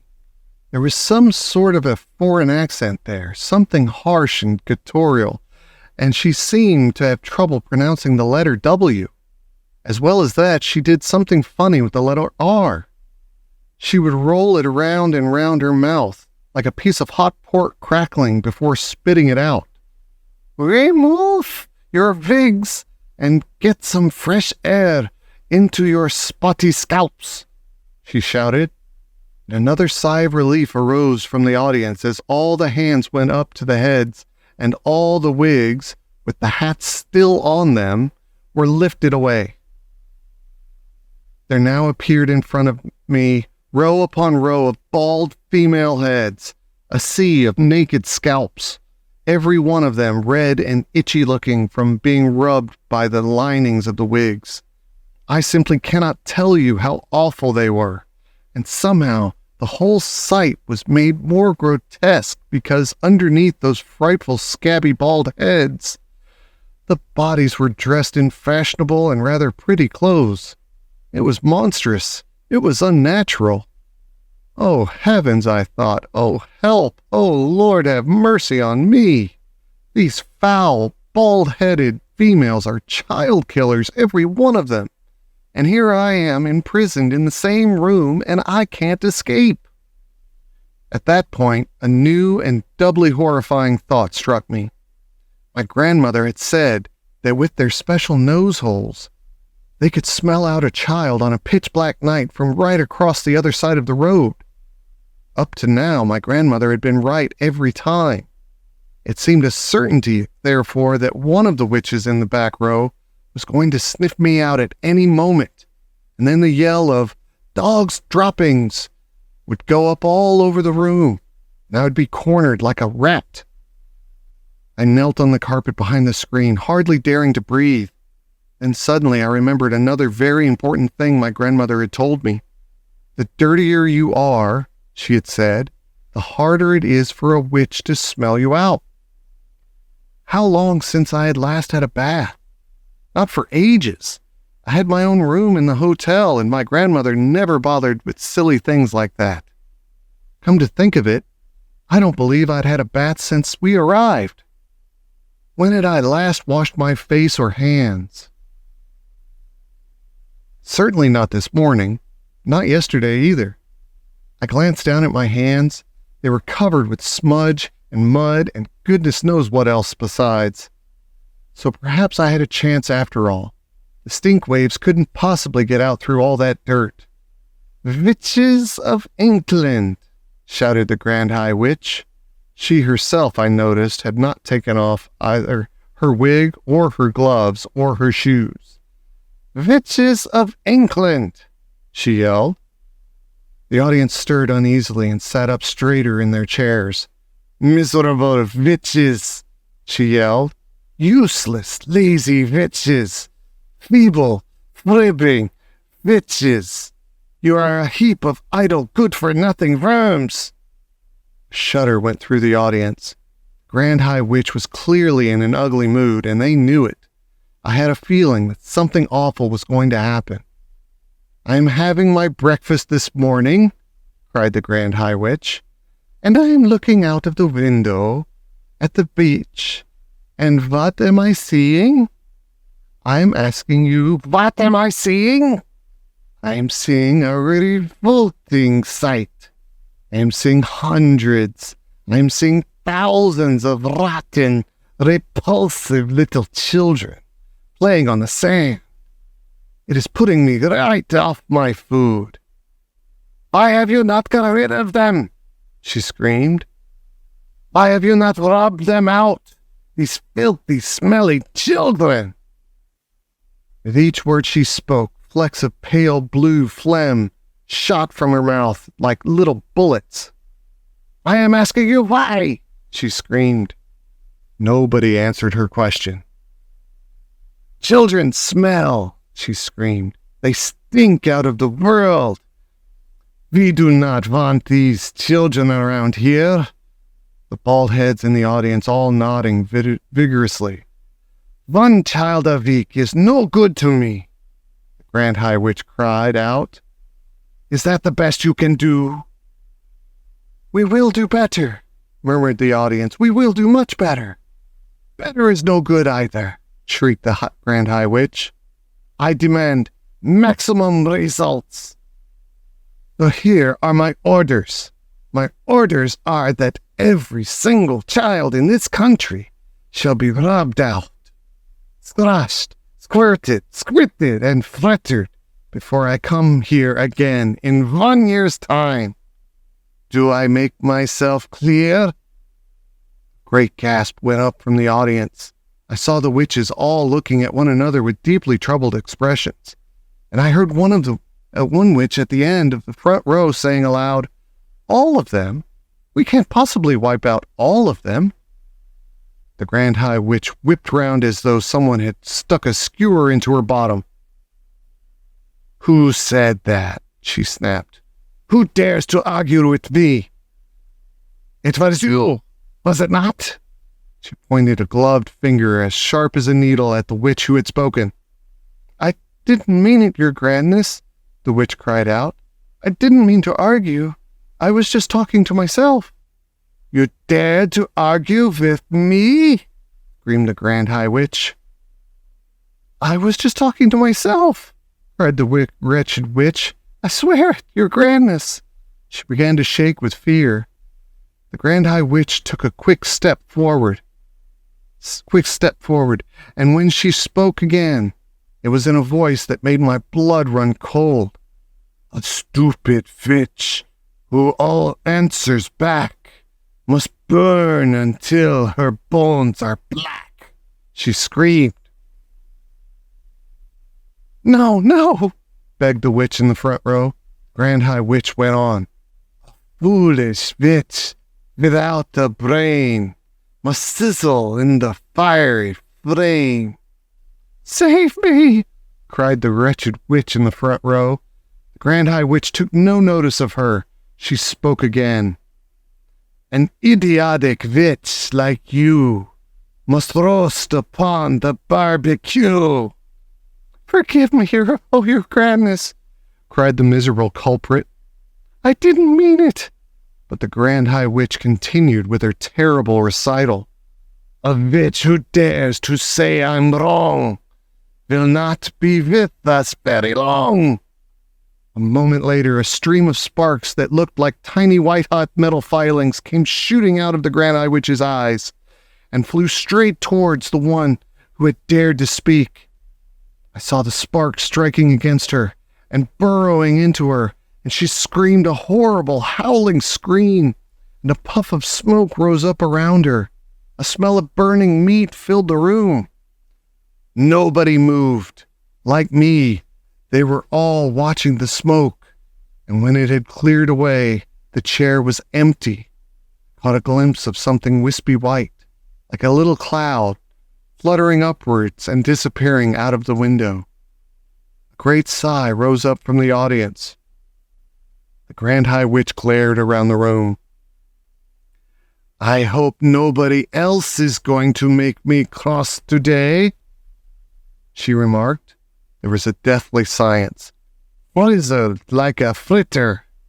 Said the Grand High Witch. cooked like a carrot. You will never see her again. Now, we can get down to business. Formula 86, Delayed Action Mousemaker. Children are revolting, screamed the Grand High Witch. We will wipe them all away. We will scrub them off the face of the earth. We will flush them down the drain. Yes, yes, chanted the audience. Wipe them away, scrub them off the earth, flush them down the drain. Children are foul and filthy, thundered the Grand High Witch. They are, chorused the English witches. They are foul and filthy. Children are dirty and stinky, screamed the Grand High Witch. Dirty and stinky, cried the audience, getting more and more worked up. Children are smelling of dogs' droppings, screeched the Grand High Witch. Pooh, cried the audience. Pooh, pooh, pooh. They are worse than dogs' droppings, screeched the Grand High Witch. Dogs' droppings is smelling like violets and primroses compared to with children. Violets and primroses, chanted the audience. They were clapping and cheering almost every word spoken from the platform. The speaker seemed to have them completely under her spell. To talk about children is making me sick, screamed the Grand High Witch. I'm feeling sick even thinking about them. Fetch me a basin. The Grand High Witch paused and glared at the mass of eager faces in the audience. They waited, wanting more. So now, barked the Grand High Witch, so now I'm having a plan. I'm having a giganticus plan for getting rid of every single child in the whole of England. The witches gasped, they gaped, they turned and gave each other ghoulish grins of excitement. Yes, thundered the Grand High Witch, we shall swish them and swallow them, and we shall make them to disappear, every single smelly little brat in England in one stroke. Whoopee! Cried the witches, clapping their hands. You are brilliant, oh, your grandness, you are fantabulous. Shut up and listen, snapped the Grand High Witch. Listen very carefully, and let us not be having any muck-ups. The audience leaned forward, eager to learn how this magic was going to be performed. Each and every one of you, thundered the Grand High Witch, is to go back to your hometowns immediately and resign from your jobs. Resign! Give notice! Retire! We will, they cried. We will resign from our jobs. And after you have resigned from your jobs, the Grand High Witch went on, each and every one of you will be going out, and you will be buying. She paused. What will we be buying? They cried. Tell us, O brilliant one. What is it we shall be buying? Sweet shops, shouted the Grand High Witch. Sweet shops, they cried. We are going to buy sweet shops. What a frumtumptuous wheeze! Each of you will be buying for herself a sweet shop. You will be buying the very best and most respectable sweet shops in England. We will, they answered. Their dreadful voices were like a chorus of dentist drills, all grinding away together. I am wanting no tuppenny, halfpenny, clammy little tobacco-selling newspaper sweet shops, shouted the Grand High Witch. I am wanting you to get only the very best shops, filled up high with piles and piles of luscious sweets and tasty chocks. The best, they cried. We shall buy the best sweet shops in town. You will be having no trouble in getting what you want, shouted the Grand High Witch, because you will be offering 4 times as much as a shop in worth, and nobody is refusing an offer like that. Money is not a problem to us witches, as you know very well. I have brought with me 6 trunks stuffed full of English banknotes, all new and crisp. And all of them," she added with a fiendish leer, "all of them homemade." The witches in the audience grinned and appreciating this joke. At that point, one foolish witch got so excited at the possibilities presented by owning a sweet shop that she leapt to her feet and shouted, "The children will come flocking to my shop, and I will feed them poison sweets and poison chalks. Wipe them all out like weasels." The room became suddenly silent. Saw the tiny body of the Grand High Witch stiffen and then go rigid with rage. "Who spoke?" she shrieked. "It was you? You over there?" The culprit sat down fast and covered her face with her clawed hands. "You blithering bumpkin," screeched the Grand High Witch. "You brainless bogvupper. Are you not realizing that if you are going around poisoning little children, that you will be caught in 5 minutes flat? Never in my life am I hearing such a bosh-fumping suggestion coming from a witch." The entire audience cowered and shook. I'm quite sure they all thought, as I did, that the terrible white-hot sparks were about to start flying again. Curiously enough, they didn't. If such a tom-fiddling idea is all you can be coming up with, thundered the Grand High Witch, then it is no wonder England is still swarming with rotten little children. There was another silence. Grand High Witch glared at the witches in the audience.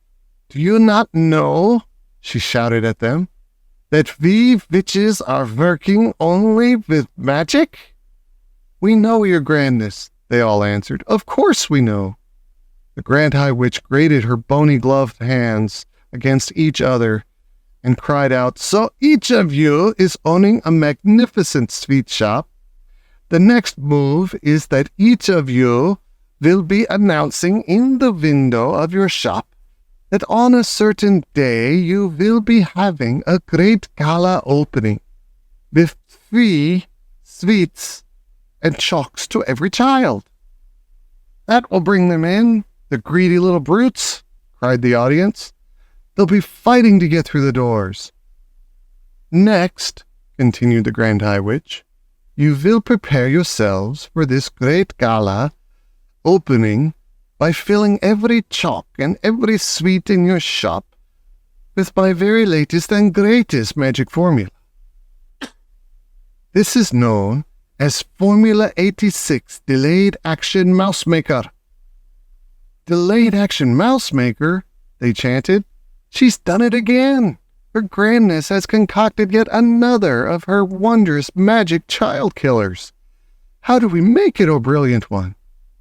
"Exercise patience," answered the Grand High Witch. "First, I am explaining to you how my Formula 86 Delayed Action Mouse Maker is working. Listen carefully." "We are listening," cried the audience, who were now jumping up and down in their chairs with excitement. "Delayed Action Mouse Maker is a green liquid," explained the Grand High Witch, "and 1 droplet in each chalk or sweet will be quite enough. So here is what happens. Child eats chalk, which has in it Delayed Action Mouse Maker liquid. Child goes home feeling fine. Child goes to bed, still feeling fine. Child wakes up in the morning, still okay. Child goes to school, still feeling fine. Formula, you understand, is delayed action and is not working yet." "We understand, O brainy one," cried the audience. "But when does it start working?" "It is starting to work at exactly 9 o'clock, when the child is arriving at school," shouted the Grand High Witch triumphantly. "Child arrives at school, Delayed Action Mouse Maker immediately starts to work. Child starts to shrink. Child is starting to grow fur. Child is starting to grow a tail. All is happening precisely 26 seconds. After 26 seconds, child is not a child any longer. It is a mouse." "A mouse!" cried the witches. "What a frumptuous thought!"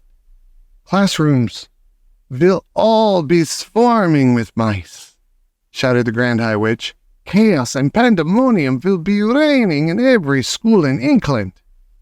Teachers will be hopping up and down. Them and teachers will be standing on desks and holding up skirts and yelling, "Help, help, help!"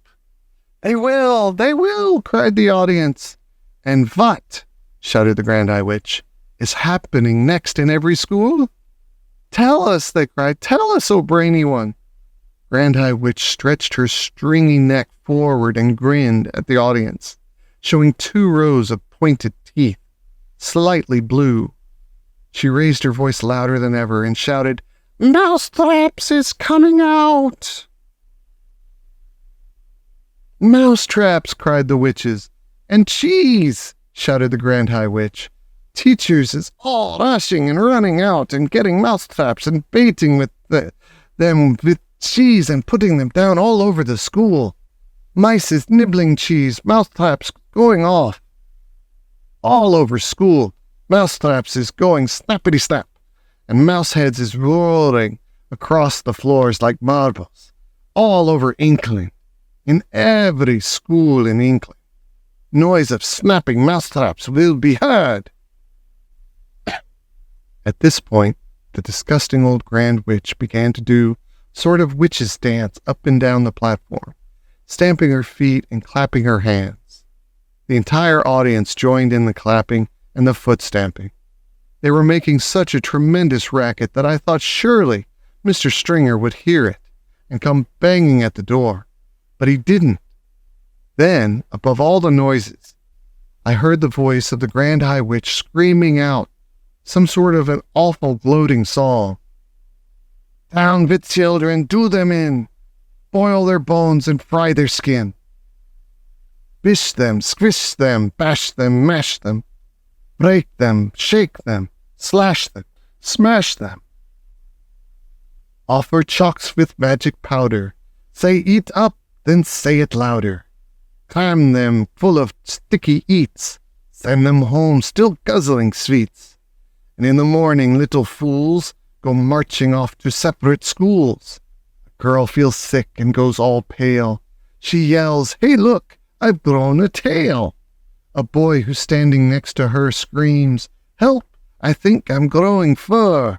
Another shouts, 'We look like freaks. There's whiskers growing on our cheeks.' A boy who was extremely tall cries out, 'What's wrong? I'm growing small.' 4 tiny legs begin to sprout from everybody round about. And all at once, all in a trice, there are no children, only mice. And every school is mice galore, all running round the schoolroom floor. And all the poor demented teachers is yelling, 'Hey, who are these creatures?'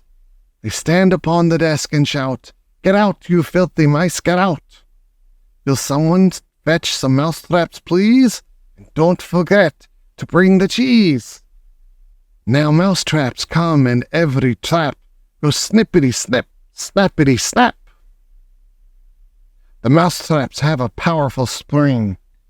The springs go crack and snap and ping. It's lovely noise for us to hear. It's music to a witch's ear. Dead mice in every place around, piled 2 feet deep upon the ground, with teachers searching left and right, but not a single child in sight.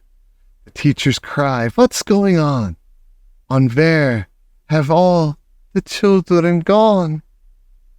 It's 9:30, and as a rule, they're never late as this for school. For teachers don't know what to do. Some sit and read, and just a few amuse themselves throughout the day by sweeping all the mice away. And all us witches shout, 'Hooray!'" The recipe. I hope you haven't forgotten that while all this was going on, I was still stuck behind the screen on my hands and knees with one eye glued to the crack.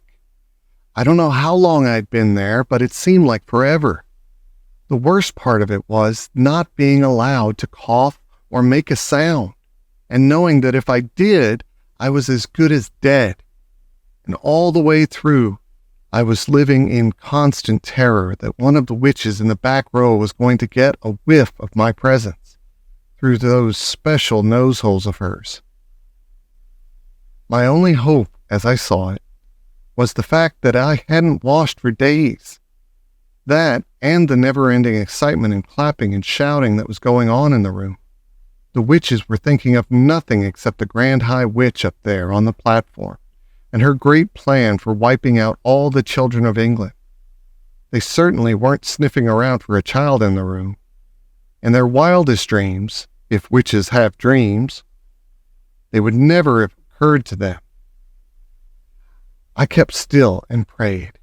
Grand High Witch's dreadful gloating song was over now. The audience was clapping madly and shouting, "Brilliant! Sensational! Marvelous! You are a genius, oh brainy one! It is a thrilling invention, this delayed action mouse maker. It is a winner! And the beauty of it is that the teachers will be the ones who bump off the stinking little children. It won't be us doing it. We shall never be caught." "Witches are never caught," snapped the Grand High Witch. "Attention now. I want everybody's attention, for I am about to be telling you what you must do to prepare Formula 86 Delayed Action Mouse Maker." Suddenly there came a great gasp from the audience. This was followed by a hubbub of shrieking and yelling.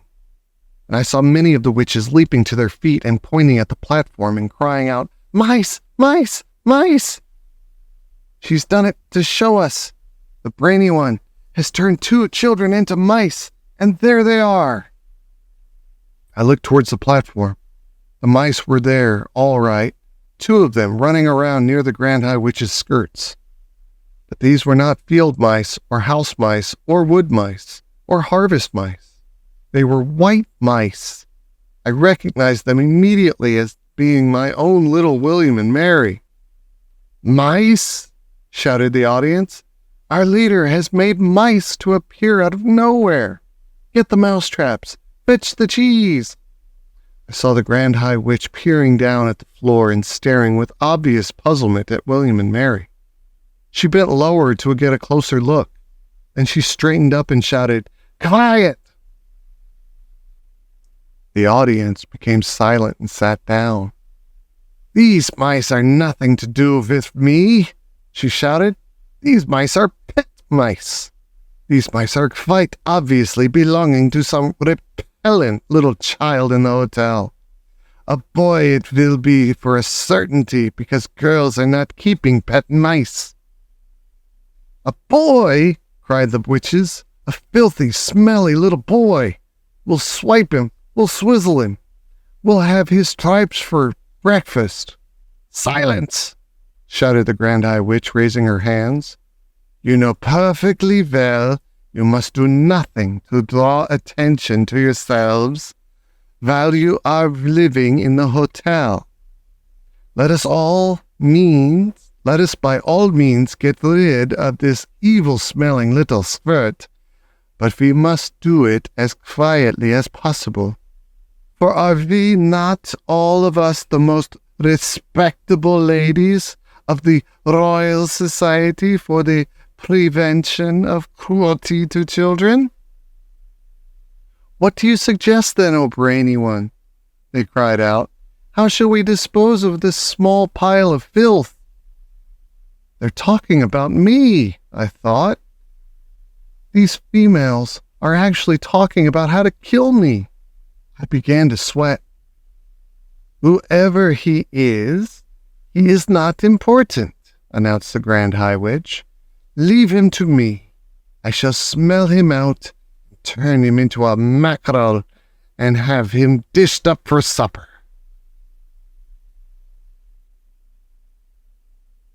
"Bravo!" cried the witch. "Cut off his head and chop off his tail and fry him in hot butter." You can imagine that none of this was making me feel very comfortable.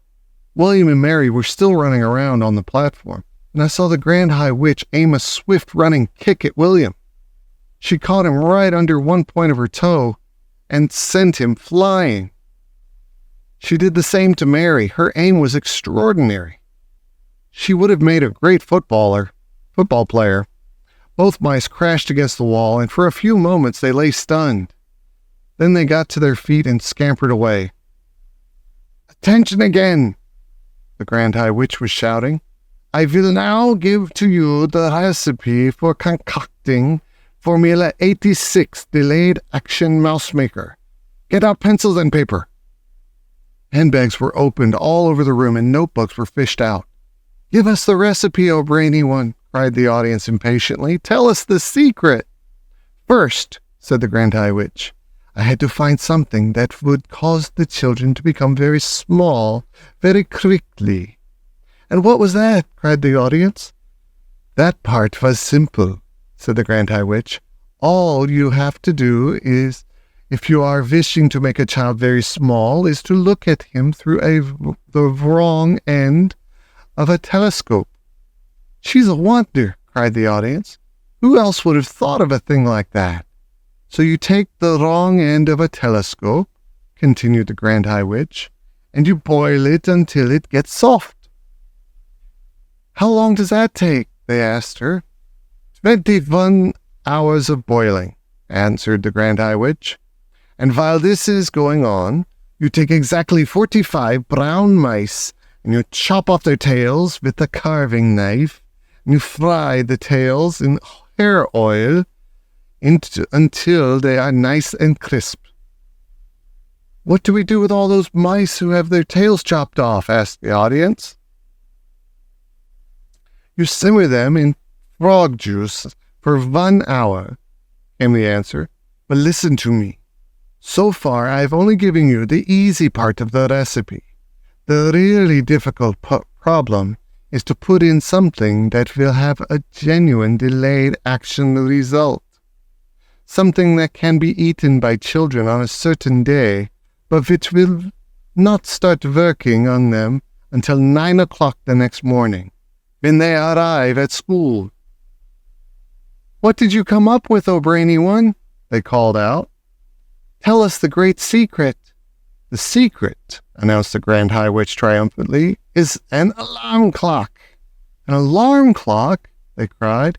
"It's a stroke of genius." "Of course it is," said the Grand High Witch. "You can set a 24-hour alarm clock today, and at exactly 9 o'clock tomorrow, it will go off." "But we will need 5 million alarm clocks," cried the audience. "We will need one for each child." "Idiots," shouted the Grand High Witch. "If you are wanting a steak, you do not cook the whole cow. It is the same with alarm clocks. One clock will make enough for 1,000 children. Here is what to do. You set your alarm clock to go off at 9 o'clock tomorrow morning. Then you roast it in the oven until it is crisp and tender. Are you writing this down?" "We are, your grandness, we are," they cried.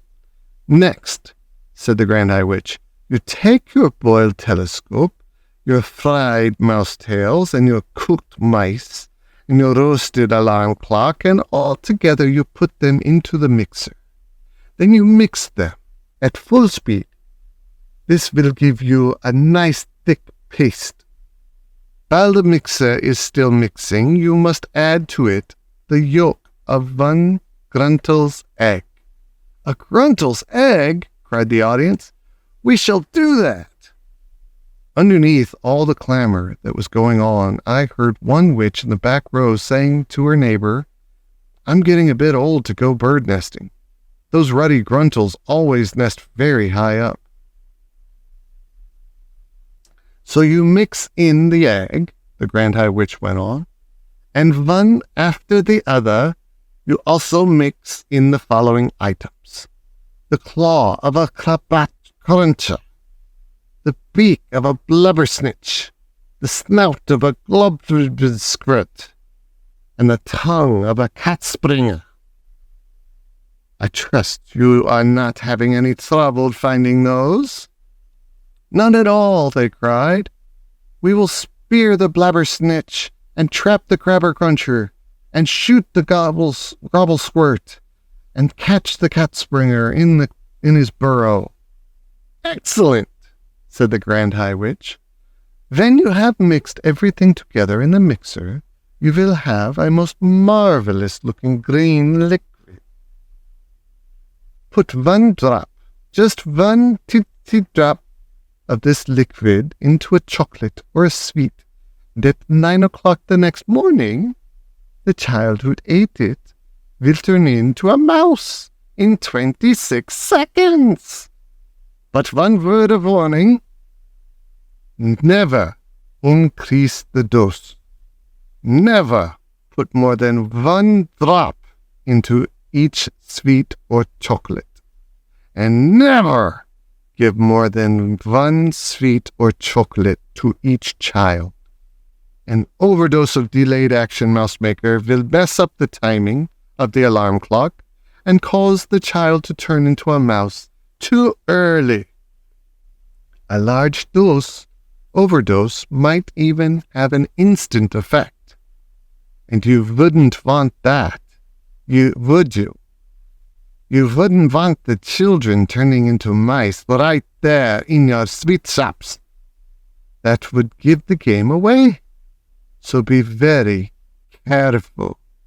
Do not overdose. Bruno Jenkins disappears. The Grand High Witch was starting to talk again. I am now going to prove to you, she said, that this recipe is working to perfection. You understand, of course, that you can set the alarm clock to go off at any time you like. It does not have to be 9 o'clock. So yesterday I am personally preparing a small quantity of the magic formula in order to give you a public demonstration. But I am making one small change in the recipe. Before I am roasting the alarm clock, I am setting it to go off, not at 9 o'clock the next morning, but at 3:30 the next afternoon, which means 3:30 this afternoon. And that, she said, glancing at her wristwatch, is in precisely 7 minutes' time. The audience of witches was listening intently, sensing that something dramatic was about to happen. So what am I doing yesterday with this magic liquid? Asked the Grand High Witch. I will tell you what I am doing. I am putting one droplet of it into a very squishy chocolate bar, and I am giving this bar to a repulsive, smelly little boy who is hanging around the lobby of the hotel. The Grand High Witch paused. The audience remained silent, waiting for her to go on. I've watched this repulsive little brute gobbling up the squishy bar of chocolate, and when he had finished, I said to him, "Was that good?" He said, "Was great." So I said to him, "Would you like some more?" And he said, "Yes." So I said, "I will give you 6 more chocolate bars like that if you will meet me in the ballroom of this hotel at 3:25 tomorrow afternoon." 6 bars, cried this greedy little swine. "I'll be there. You bet I'll be there." So the stage is set, shouted the Grand High Witch. The proof of the pudding is about to begin. Do not forget that before I am roasting the alarm clock yesterday, I am setting it for 3:30 today. It is now, she glanced again at her watch, it is now exactly 25 minutes past 3, and the nasty little stinker who will be turning into a mouse in 5 minutes' time should at this very moment be standing outside the doors. And by gum, she was absolutely right. The boy, whoever he might be, was already rattling the door handle and banging on the doors with his fist. "Quick!" shrieked the Grand High Witch. "Put on your wigs! Put on your gloves! Put on your shoes! There was a great rustle and bustle of putting on wigs and gloves and shoes, and I saw the Grand High Witch herself reach for her face mask and put it on over that revolting face of hers. It was astonishing how that mask transformed her. All of a sudden, she became once again a rather pretty young lady. "Let me in," came the boy's voice from behind the doors. "Where are those chocolate bars you promised me? I'm here to collect. Dish them out." "He is not only smelly, he is also greedy," said the Grand High Witch. "Remove the chains from the doors and let him come in." The extraordinary thing about the mask was that its lips moved quite naturally when she spoke. You really couldn't see it was a mask at all. One of the witches leaped to her feet and unfastened the chains. She opened the two huge doors. Then I heard her saying, "Why, hello, young little man. How lovely to see you. You have come for your chocolate bars, have you not? They're all ready for you. Do come in." A small boy wearing a white t-shirt and gray shorts and gym shoes entered the room. I recognized him at once. He was called Bruno Jenkins, and he was staying in the hotel with his parents. I didn't care for him. He was one of the boys who is always eating something whenever you meet him. Meet him in the hotel lobby, and he is stuffing sponge cake into his mouth. Pass him in the corridor, and he's fishing potato chips out of a bag by the fistful. Catch sight of him in the hotel garden, and he is wolfing a dairy milk bar, and has two more sticking out of his trouser pocket. What's more, Bruno never stopped boasting about how his father made more money than my father, and that they owned 3 cars.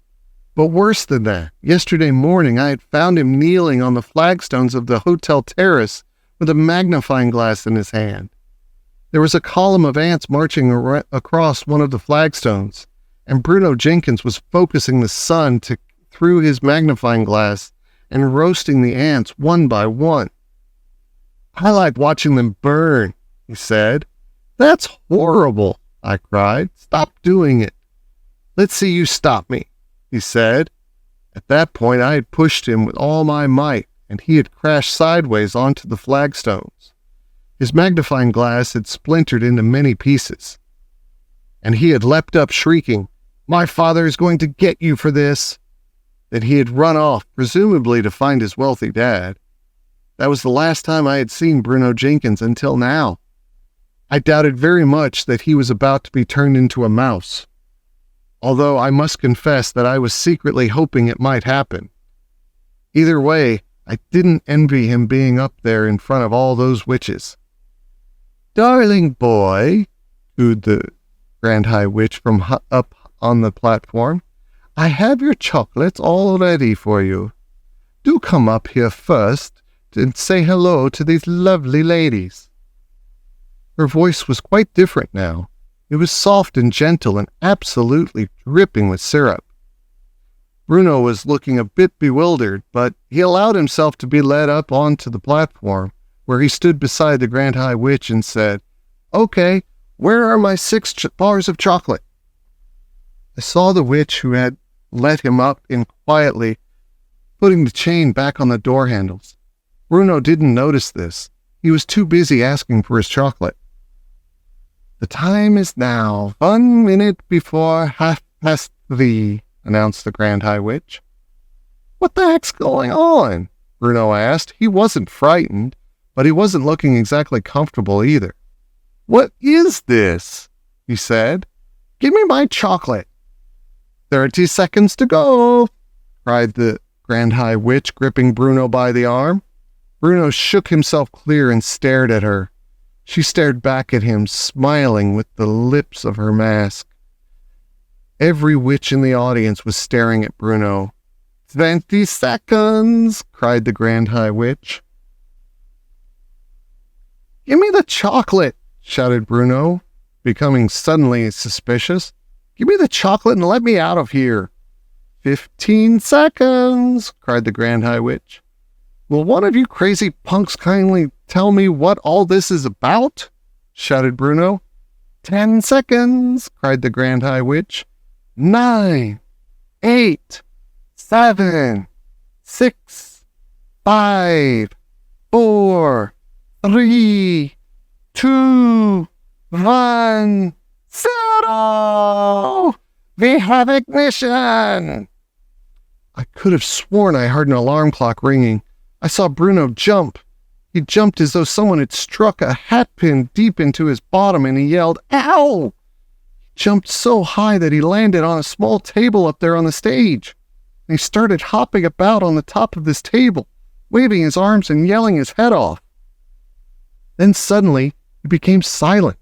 His whole body stiffened. "The alarm has gone off!" shrieked the Grand High Witch. "The mouse maker is beginning to work!" She started hopping about on the platform and clapping her gloved hands together, and then she shouted out, "This smelly brat, this filthy scum, this horrid little louse will very, very soon become a lovely little mouse." Bruno was getting smaller by the second. I could see him shrinking. Now his clothes seemed to be disappearing, and brown fur was growing all over his body. Suddenly he had a tail, and then he had whiskers. Now he had 4 feet. It was all happening so quickly. It was a matter of seconds only. And all at once, he wasn't there anymore. A small brown mouse was running around on the tabletop. "Bravo!" yelled the audience. "She's done it. It works. It's fantastic. It's colossal. It's the greatest yet. You are a miracle, O brainy one." They were all standing up and clapping and cheering, and the Grand High Witch produced a mousetrap from the folds of her dress and started to set it. "Oh no," I thought. "I don't want to see this.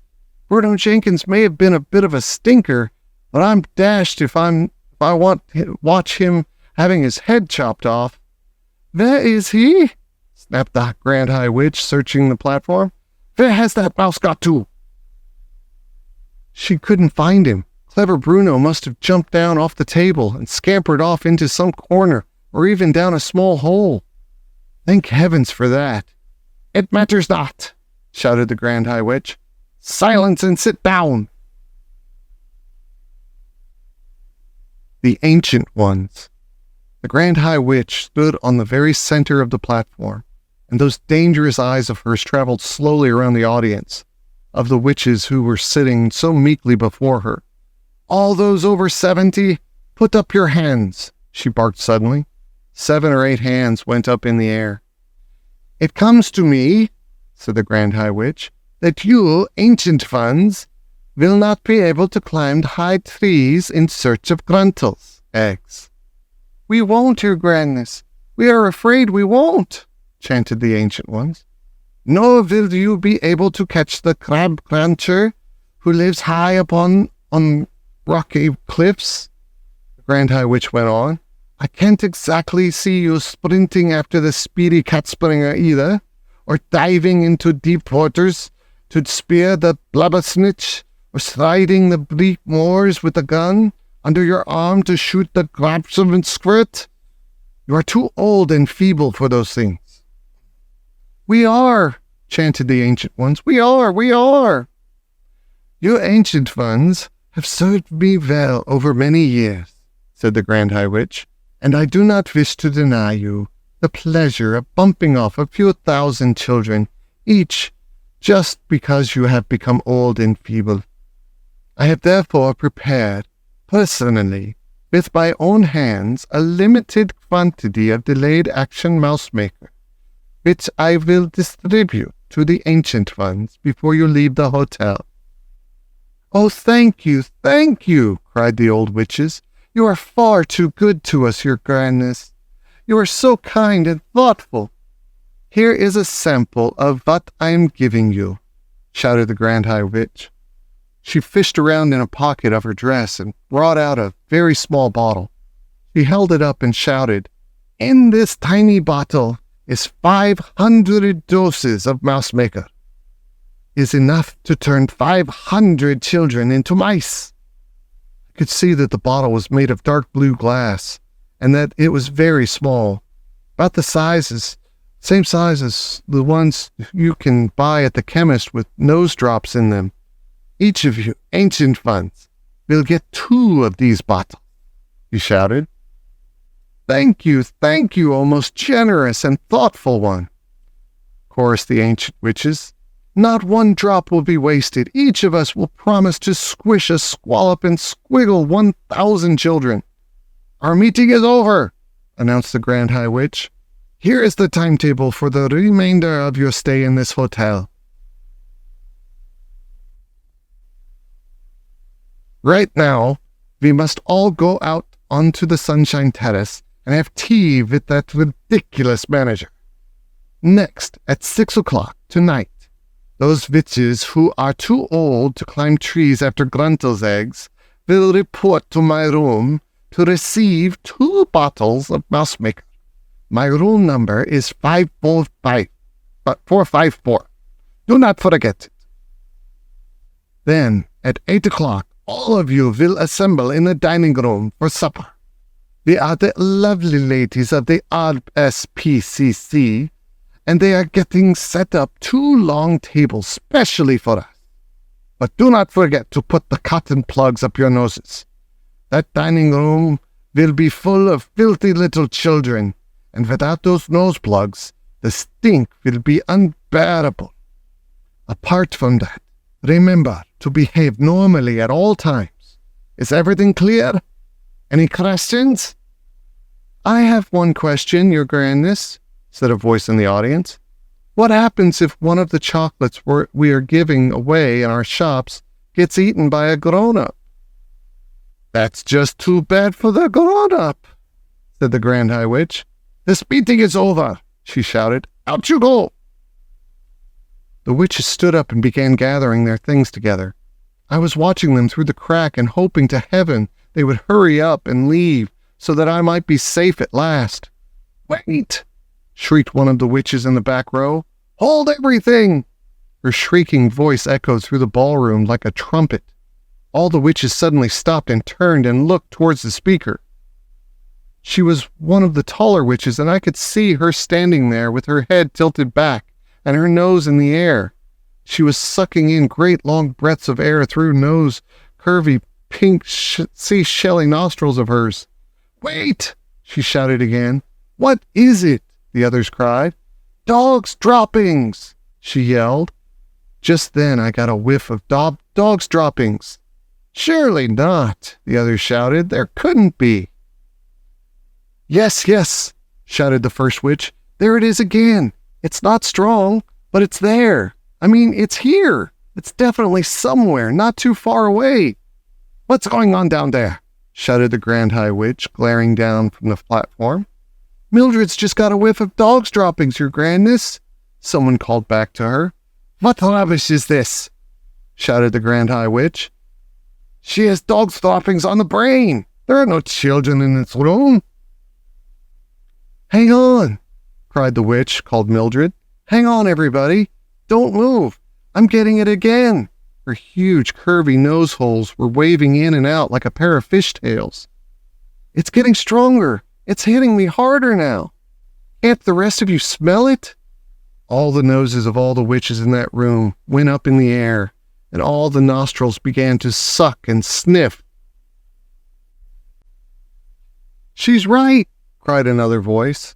"She's absolutely right. Dog's droppings, it is. Strong and foul." In a matter of seconds, the entire assembly of witches had taken up the dreaded cry of dog's droppings. "Dog's droppings," they shouted. "The room is full of it. Oh! Oh! Why did we not smell it before? It stinks like a sewer. Some little swine must be hiding not so very far away from here." "Find it!" screamed the Grand High Witch. "Track it down! Root it out! Follow your noses till you get it." The hairs on my head were standing up like bristles of a nail brush, and a cold sweat was breaking out all over me. "Root it out! This small lump of dung!" screeched the Grand High Witch. "Don't let it escape. It is in here. It has observed the most secret things. It must be exterminated immediately." Metamorphosis. I remember thinking to myself, there is no escape for me now. Even if I make a run for it and manage to dodge the lot of them, I still won't get out because the doors are chained and locked. I'm finished. I'm done for. Oh, Grandmama, what are they going to do to me? I looked round and I saw a hideous painted and powdered witch's face staring down at me, and the face opened its mouth and yelled triumphantly, "It's here! It's behind the screen! Come and get it!" The witch reached out a gloved hand and grabbed me by the hair, but I twisted free and jumped away. I ran. Oh, how I ran! The sheer terror of it all put wings on my feet. I flew around the outside of the great ballroom, and not one of them had a chance of catching me. As I came level with the doors, I paused and tried to open them, but the big chain was on them, and they didn't even rattle. The witches were not bothering to chase me. They simply stood there in small groups, watching me and knowing for certain that there was no way I could escape. Several of them were holding their noses with gloved fingers, and there were cries of, "Pooh! What a stink! We can't stand this much longer!" "Catch it then, you idiots!" screamed the Grand High Witch from up on the platform. "Spread out in a line across the room and close in on it. Grab it! Corner this filthy little gumbo and seize it and bring it up here to me." The witches spread out as they were told. They advanced towards me, some from one end, some from the other. Some came down the middle between the rows of empty chairs. They were bound to get me now. They had me cornered. From sheer and absolute terror, I began to scream. "Help!" I screamed, turning my head towards the door in the hope that somebody outside might hear me. "Help! Help! Help!" "Get it!" shouted the Grand High Witch. "Grab hold of it! Stop it yelling!" They rushed at me then, and about 5 of them grabbed me by my arms and legs and lifted me clear off the ground. I went on screaming, but one of them clapped a gloved hand over my mouth, and that stopped me. "Bring it here!" shouted the Grand High Witch. "Bring me the spying little worm up here to me!" I was carried onto the platform with my arms and legs held tight by my hands, and I lay there suspended in the air, facing the ceiling. I saw the Grand High Witch standing over me, grinning at me in the most horrible way.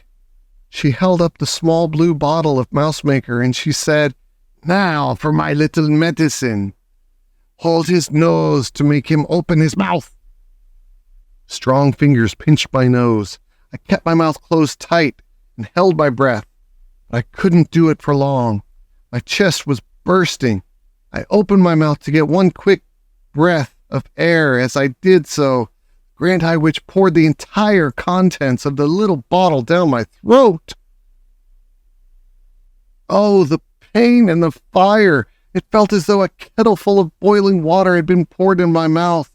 My throat was going up in flames.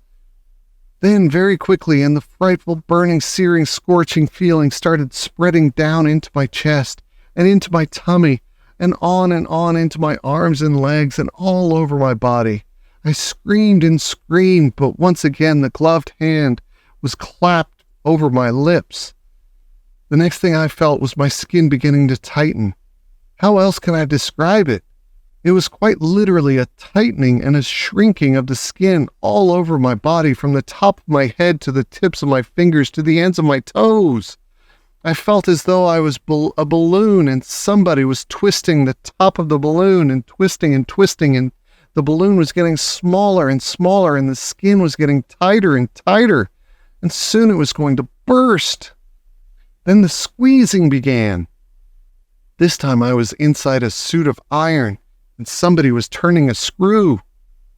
And with each turn of the screw, the iron suit became smaller and smaller, so that I was squeezed like an orange into a pulpy mess with the juice running out of my sides.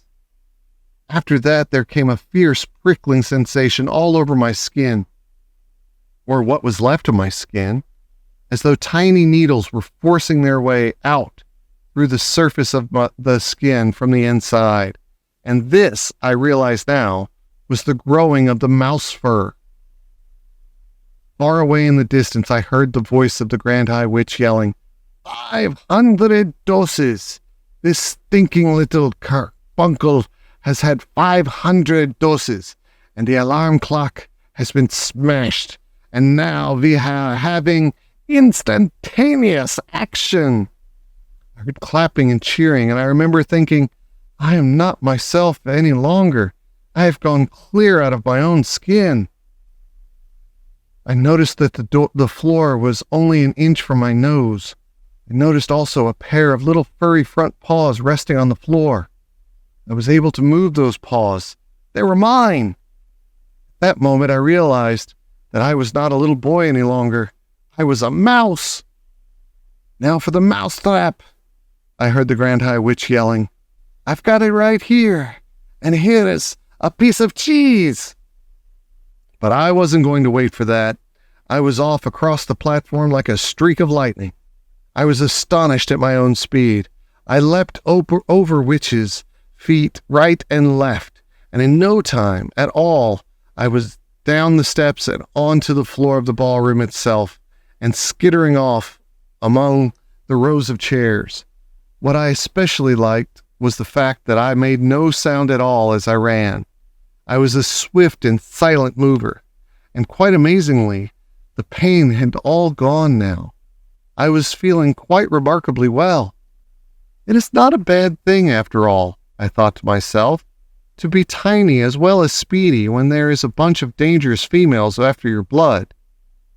I selected the back leg of a chair and squeezed up against it, and kept very still. In the distance, the Grand High Witch was shouting, Leave the little stinkpot alone. It is not worth bothering about. It is only a mouse now. Somebody else will soon catch it. Let us get out of here. The meeting is over. Unlock the doors. Shove off to the Sunshine Terrace to have tea with that idiotic manager. Bruno. I peeped round the leg of the chair and watched the hundreds of witches' feet walking out through the doors of the ballroom. When they had all gone and the place was absolutely silent, I began to move cautiously about on the floor. Suddenly I remembered Bruno. He must surely be around here somewhere, too. Bruno, I called out. I wasn't seriously expecting that I would be able to speak at all now that I had become a mouse, so I got the shock of my life when I heard my own voice. My own perfectly normal, rather loud voice coming out of my tiny mouth. It was wonderful. I was thrilled. I tried it again. Bruno Jenkins, where are you? I called out. If you can hear me, give me a shout. My voice was exactly the same and just as loud as it had been when I was a boy. Hey there, Bruno Jenkins, I called. Where are you? There was no answer. I pottered about between the seat legs, trying to get used to being so close to the ground. I decided I rather liked it. You are probably wondering why I wasn't depressed at all. I found myself thinking, what's so wonderful about being a little boy anyway? Why is that necessarily any better than being a mouse? I know that mice get hunted and they sometimes get poisoned or caught in traps, but little boys sometimes get killed too. Little boys can be run over by motor cars, or they can die of some awful illness. Little boys have to go to school. Mice don't. Mice don't have to pass exams. Mice don't have to worry about money. Mice, as far as I could see, have only two enemies, humans and cats.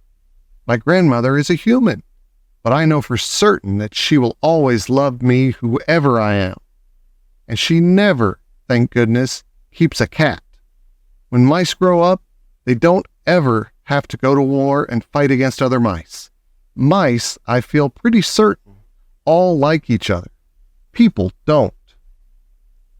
Yes, I told myself, I don't think it is all that a bad thing to be a mouse. I was wandering around the ballroom floor, thinking about all this, when I spotted another mouse. It was crouching on the floor, holding a piece of bread in its front paws and nibbling away at it with great gusto. It had to be Bruno. "Hello, Bruno," I said. He glanced up at me for about 2 seconds, then went right on guzzling. "What have you found?" I asked him. "One of them dropped it," he answered. "It's a fish-based sandwich. Pretty good." He too spoke with a perfectly normal voice. One would have expected that a mouse, if it was going to talk at all, would do so with the smallest and squeakiest voice you could imagine. It was terrifically funny to hear the voice of the rather loud-mouthed Bruno coming out of that tiny mouse's throat. "Listen, Bruno," I said, "now that we are both mice, I think we ought to start thinking a bit about the future." He stopped eating and stared at me with small black eyes. "What do you mean, we?" he said. "The fact that you're a mouse has nothing to do with me." "But you're a mouse too, Bruno." "Don't be a fool," he said. "I'm not a mouse." "I'm afraid you are, Bruno." "I most certainly am not," he shouted. "Why are you insulting me? I haven't been rude to you. Why do you call me a mouse?" "Don't you know what's happened to you?" I said. "What on earth are you talking about?" Bruno said. "I have to inform you," I said, "that not very long ago the witches turned you into a mouse. Then they did it to me." "You're lying," he cried. "I'm not a mouse." "If you hadn't been so busy guzzling that sandwich," I said, "you would have noticed your hairy paws. Take a look at them." Bruno looked down at his paws. He jumped. "Good grief!" he cried. "I am a mouse. You wait till my father hears about this." "He may think it's an improvement," I said. "I don't want to be a mouse," shouted Bruno, jumping up and down. "I refuse to be a mouse. I'm Bruno Jenkins." "There are worse things than being a mouse," I said. "You can live in a hole." "I don't want to live in a hole," Bruno shouted. "And you can creep into the larder at night," I said, "and nibble through all the packets of raisins and cornflakes and chocolate biscuits and everything else you can find. You could stay there all night eating yourself silly. That's what mice do." "Now that's a thought," Bruno said, perking up a bit. "But how am I going to open the door of the fridge to get to the cold chicken and all the leftovers? That's something I do every evening at home." "Maybe your rich father will get you a special little mouse fridge all to yourself," I said. "One that you can open." "You say a witch did this to me?" Bruno said. "Which witch?" "The one who gave you the chocolate bar in the hotel lobby yesterday," I told him. "Don't you remember?" "The filthy old cow," he shouted. "I'll get her for this. Where is she? Who is she?" "Forget it," I said. "You don't have a hope. Your biggest problem at the moment is your parents. How are they going to take this? Will they treat you with sympathy and kindness?" Bruno considered this for a moment. "I think," he said, "that my father is going to be a bit put out. And your mother?" "She's terrified of mice," Bruno said. Then you've got a problem, haven't you?" "Why only me?" he said. "What about you?" "My grandmother will understand perfectly," I said. "She knows all about witches." Bruno took another bite of his sandwich. "What do you suggest?" he said. "I suggest we both go first of all and consult my grandmother," I said. "She'll know exactly what to do."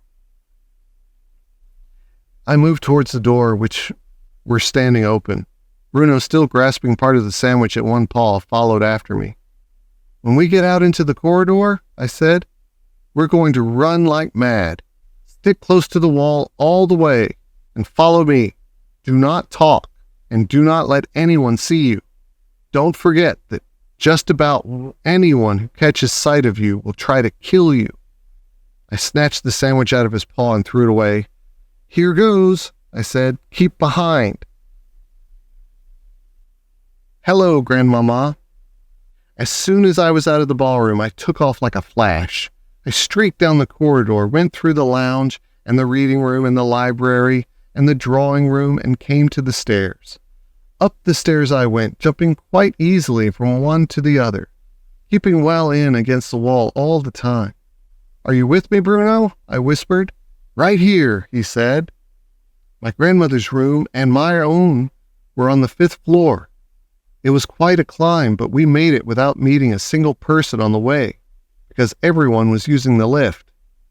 On the 5th floor, I raced along the corridor to the door of my grandmother's room. A pair of her shoes were standing outside the door to be cleaned. Bruno was alongside me. "What do we do now?" he said. Suddenly, I caught sight of a chambermaid coming along the corridor toward us. I saw at once that she was the one who had reported me to the manager for keeping white mice. Not, therefore, the sort of person I wanted to meet in my present condition. "Quick," I said to Bruno, "hide in one of those shoes." I hopped into one shoe, and Bruno hopped into the other. I waited for the maid to walk past us. She didn't. When she came to the shoes, she bent down and picked them up. In doing this, she put her finger right inside the one I was hiding in. When one of her fingers touched me, I bit it. It was a silly thing to do, but I did it instinctively, without thinking. The maid let out a scream that must have been heard by ships far out at the English Channel, and she dropped the shoes and ran like the wind down the corridor. My grandmother's door opened. "What on earth is going on out here?" she said. I darted between her legs into the room, and Bruno followed me. "Close the door, Grandmama," I cried. "Please hurry." She looked round, saw 2 small brown mice on the carpet.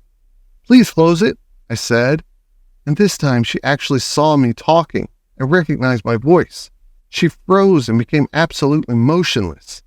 Every part of her body, her fingers and her hands and arms and head, became suddenly as stiff as a marble statue. Her face turned even paler than marble, and her eyes were stretched so wide I could see all the whites all around them. Then she started to tremble. I thought she was going to faint and fall over. "Please close the door quickly, Grandmama," I said. "That awful maid might come in." She somehow managed to gather herself together enough to close the door. She leaned against it, staring down at me, white-faced and shaking all over. I saw tears beginning to come out of her eyes and go dribbling down her cheeks. "Don't cry, Grandmama," I said. "Things could be a lot worse. I did get away from them. I'm still alive. So is Bruno." Very slowly, she bent down and picked me up with one hand.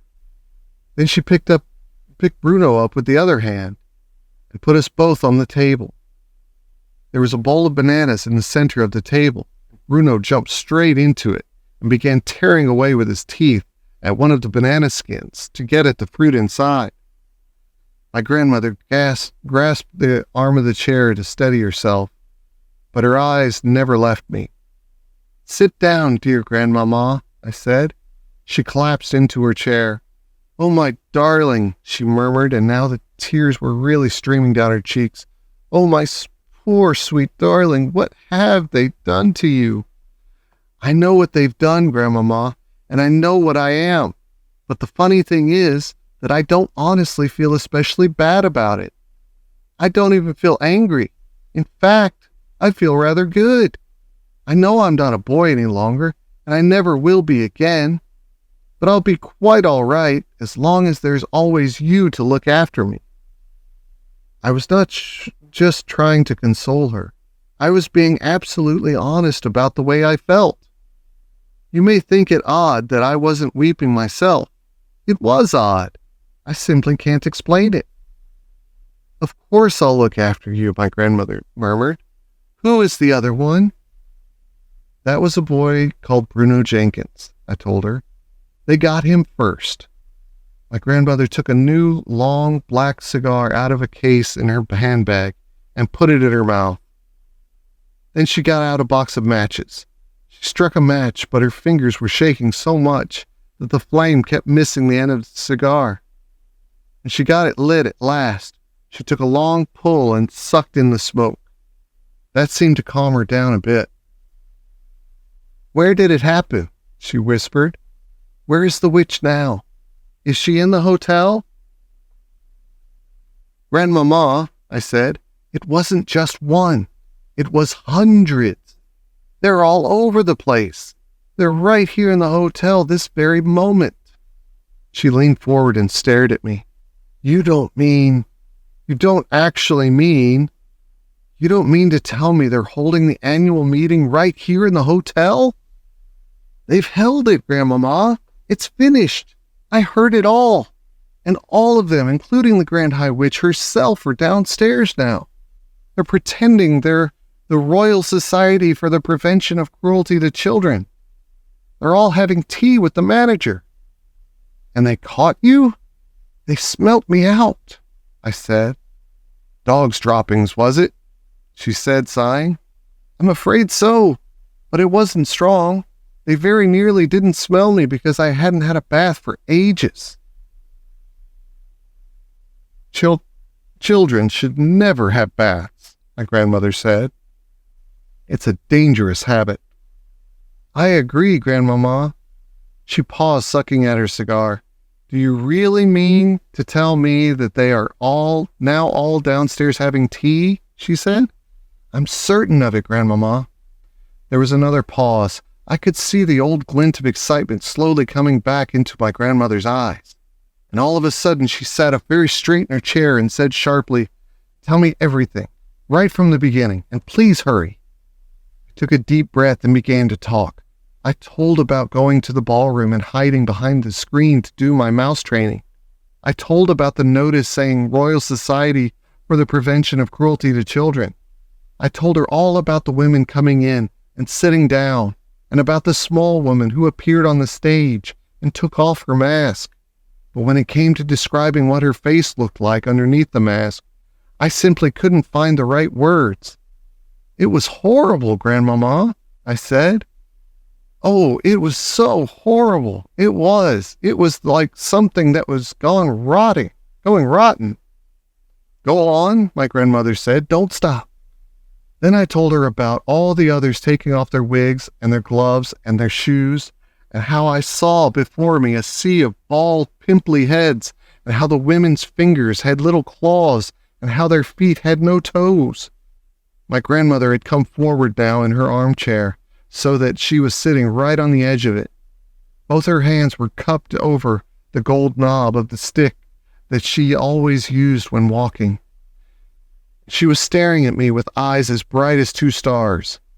Then I told her how the Grand High Witch had shot out the fiery white-hot sparks, how they had turned one of the other witches into a puff of smoke. "I've heard about that," my grandmother cried out excitedly, "but I never quite believed it. You are the first non-witch ever to see it happening. It is the Grand High Witch's most famous punishment. It is known as getting fried, and all the other witches are petrified of having it done to them. I'm told that the Grand High Witch makes it a rule to fry at least 1 witch at each annual meeting. She does it in order to keep the rest of them on their toes." "But they don't have any toes, Grandmama." "I know they don't, my darling, but please go on." So then I told my grandmother about the delayed action mouse maker. And when I came to the bit about turning all the children of England into mice, she actually leapt out of her chair shouting, "I knew it! I knew they were brewing up something tremendous." "We've got to stop them," I said. She turned and stared at me. "You can't stop witches," she said. "Just look at the power that terrible Grand High Witch has in her eyes alone. She could kill any of us at any time with those white-hot sparks of hers. You saw it yourself." "Even so, Grandmama, we've still got to stop her from turning all the children of England into mice." "You haven't quite finished," she said. "Tell me about Bruno. How did they get him?" So I described how Bruno Jenkins had come in and how I had actually seen him with my own eyes being shrunk into a mouse. My grandmother looked at Bruno, who was guzzling away in the bowl of bananas. Does he never stop eating?" she asked. "Never," I said. "Can you explain something to me, Grandmama?" "I'll try," she said. She reached out and lifted me off the table and put me on her lap. Very gently, she began stroking the soft fur along my back. It felt nice. "What is it you want to ask me, my darling?" she said. The thing I don't understand, I said, is how Bruno and I are still able to talk and think just as we did before. It's quite simple, my grandmother said. All they've done is to shrink you and give you 4 legs and a furry coat. And they haven't been able to change you into a 100% mouse. You are still yourself in everything except your appearance. You've still got your own mind and your own brain and your own voice, and thank goodness for that. So I'm not really an ordinary mouse at all, I said. I'm a sort of mouse person? Quite right, she said. You are a human in mouse clothing. You are very special. We sat there in silence for a few moments while my grandmother went on stroking me very gently with one finger and puffing her cigar with the other hand. The only sound in the room was made by Bruno as he attacked the bananas in the bowl. But I wasn't doing nothing as I lay on her lap. I was thinking like mad. My brain was whizzing as it had never whizzed before. Grandmama, I said, I have a bit of an idea. Yes, my darling, what is it? The Grand High Witch told them her room was number 454, right? Right, she said. Well, my room is number 554. Mine, 554, is on the 5th floor, so hers, 454, will be on the 4th floor. That is correct, my grandmother said. Then don't you think it's possible that room 454 is directly underneath room 554? That's more than likely, she said. These modern hotels are all built like boxes of bricks. But what if it is? Would you please take me out on the balcony, out to my balcony so I can look down? I said. All the rooms in the Hotel Magnificent had small private balconies. My grandmother carried me through into my own bedroom and out onto my balcony. We both peered down to the balcony immediately below. Now, if that is her room, I said, then I'll bet I could climb down there somehow and get in. And get caught all over again, my grandmother said. I won't allow it. At this moment, I said, all the witches are down on the Sunshine Terrace having tea with the manager. The Grand High Witch probably won't be back until 6 o'clock or just before. That's when she's going to dish out supplies of that foul formula to the ancient ones who are too old to climb trees after Gruntel's eggs. And what if you did manage to get into her room? My grandmother said. What then? Then I should try to find that place where she keeps her supply of delayed action mouse maker. And if I succeeded, then I would steal 1 bottle of it and bring it back here. Could you carry it? I think so, I said. It's a very small bottle. I'm frightened of that stuff, my grandmother said. What would you do with it if you did manage to get it? 1 bottle is enough for 500 people, I said. That would give each and every witch down there a double dose at least. We could turn them all into mice. My grandmother jumped about an inch in the air. We were out on the balcony and there was a drop of about 1,000,000 feet below us, and I very nearly bounced out of her hand over the railings when she jumped. Be careful with me, Grandmama, I said. What an idea, she cried. It's fantastic. It's tremendous. You're a genius, my darling. Wouldn't it be something? I said. Wouldn't that really be something? We'd get rid of every witch in England in one swoop, she cried, and the Grand High Witch into the bargain. We've got to try it, I said. Listen, she said, nearly dropping me over the balcony once again in her excitement. If we brought this off, it would be the greatest triumph in the whole history of witchery. There's a lot of work to do, I said. Of course there's a lot of work to do, she said. Just for a start, supposing you did manage to get hold of one of those bottles, how would you get it into their food? We'll work that out later, I said. Let's try to get the stuff first. How can we find out for sure if that's her room just below us?" "We shall check it out immediately," my grandmother cried. "Come along. There's not a second to waste." Carrying me in one hand, she went bustling out of the bedroom and along the corridor, banging her stick on the carpet with each step she took. We went down the stairs one flight to the 4th floor. The bedrooms on either side of the corridor had their numbers painted on the doors in gold. "Here it is," my grandmother cried. "Number 454. She tried the door. It was locked, of course. She looked up and down the long empty corridor. "Do believe you're right," she said. "This room is almost certainly directly below yours." She marched back along the corridor, counting the number of doors from the Grand High Witch's room to the staircase. There were 6. She climbed back up to the 5th floor and repeated the exercise. "She is directly below you," my grandmother cried out.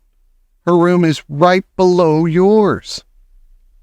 She carried me back into my own bedroom and went out once again onto the balcony. "That's her balcony down there," she said.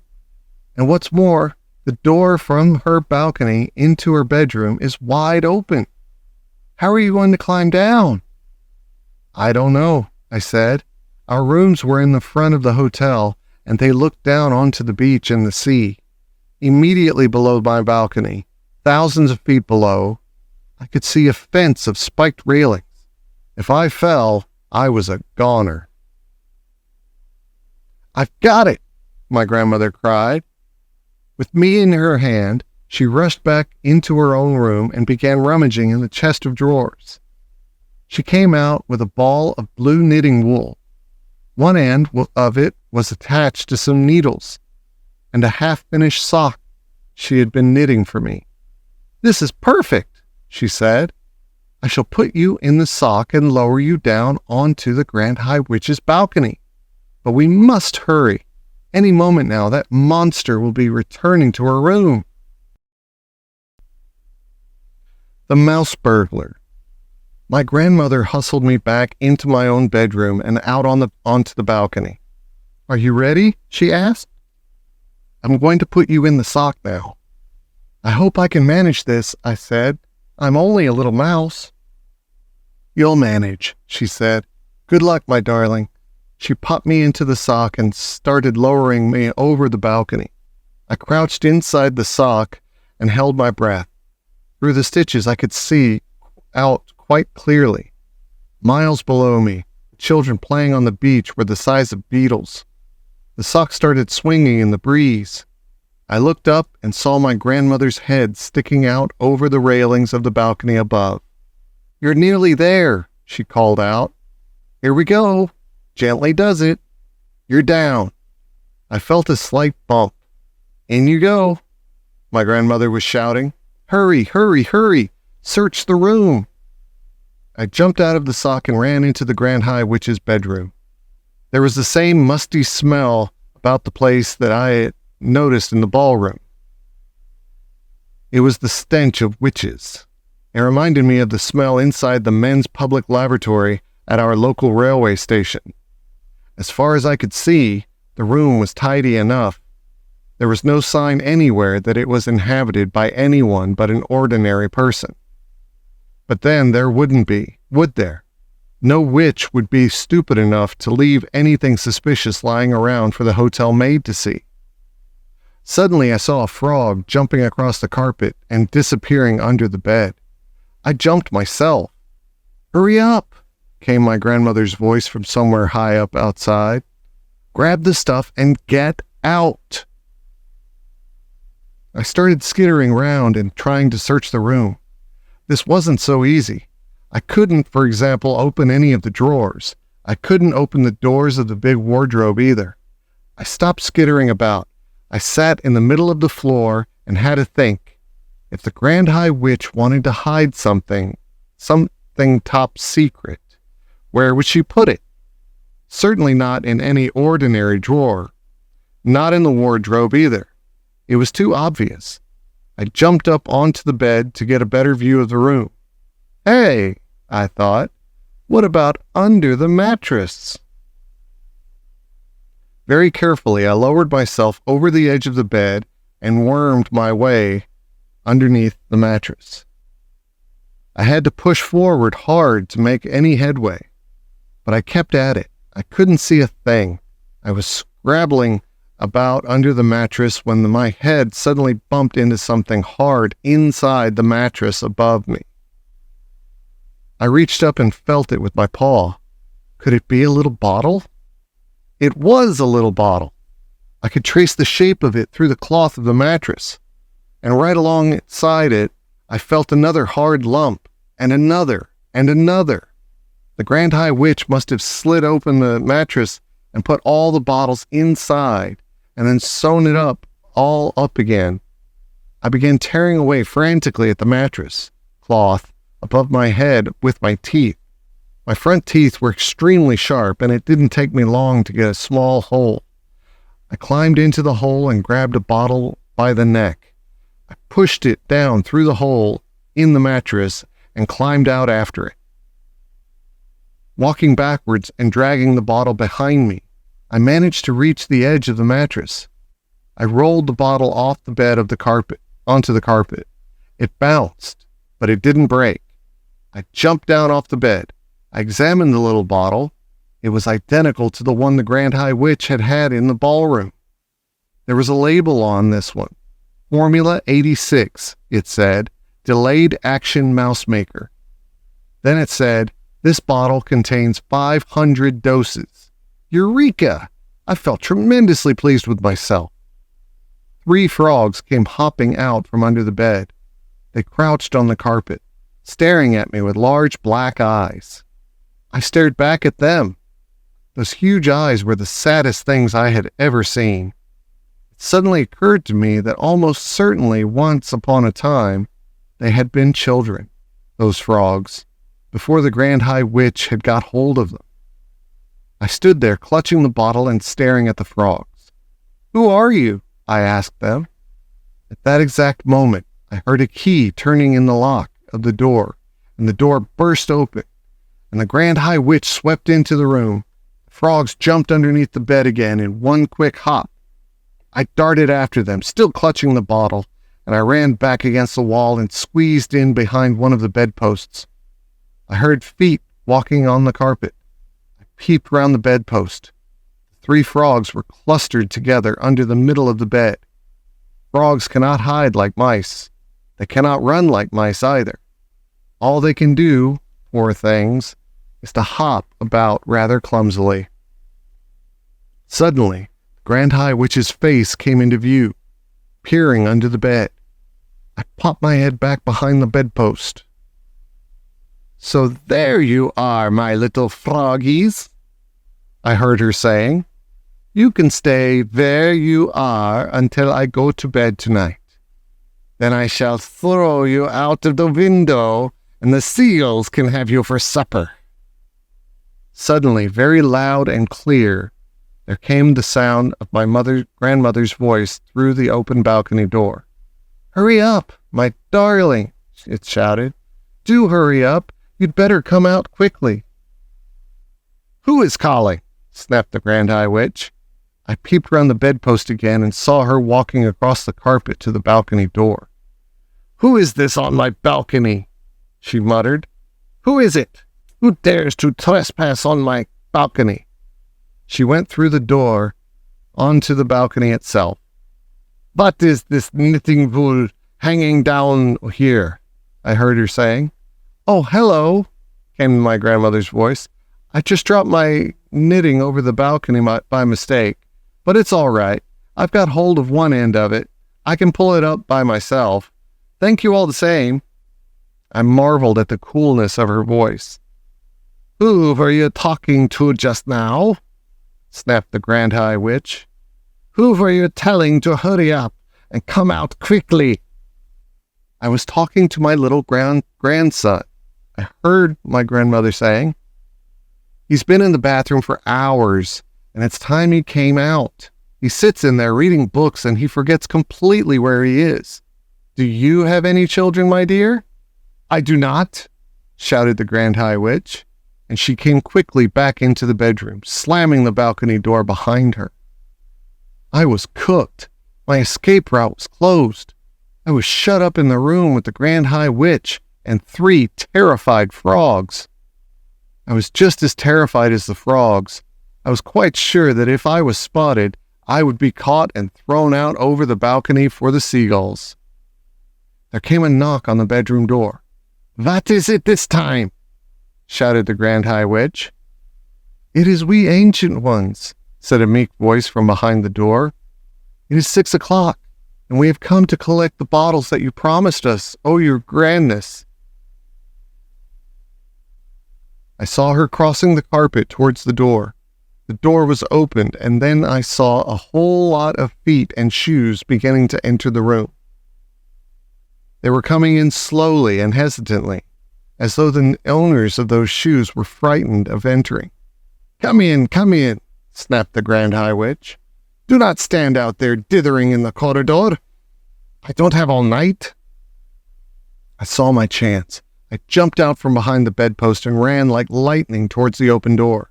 I jumped over several pairs of shoes on the way, and in 3 seconds I was out in the corridor, still clutching the precious bottle to my chest. No one had seen me. There was no shouts of "Mouse, mouse." All I could hear were the voices of the ancient witches burbling their silly sentences about "how kind your grandness is," and all the rest of it. I went scampering down the corridor to the stairs and up 1 flight. I went to the 5th floor and then along the corridor again until I came to the door of my own bedroom. Thank goodness there was no one in sight. Using the bottom of the bottle, I began to tapping on the door. Tap, tap, tap, tap. I went. Tap, tap, tap, tap, tap, tap. Would my grandmother hear me? I thought that she must. The bottle made quite a loud tap each time it struck.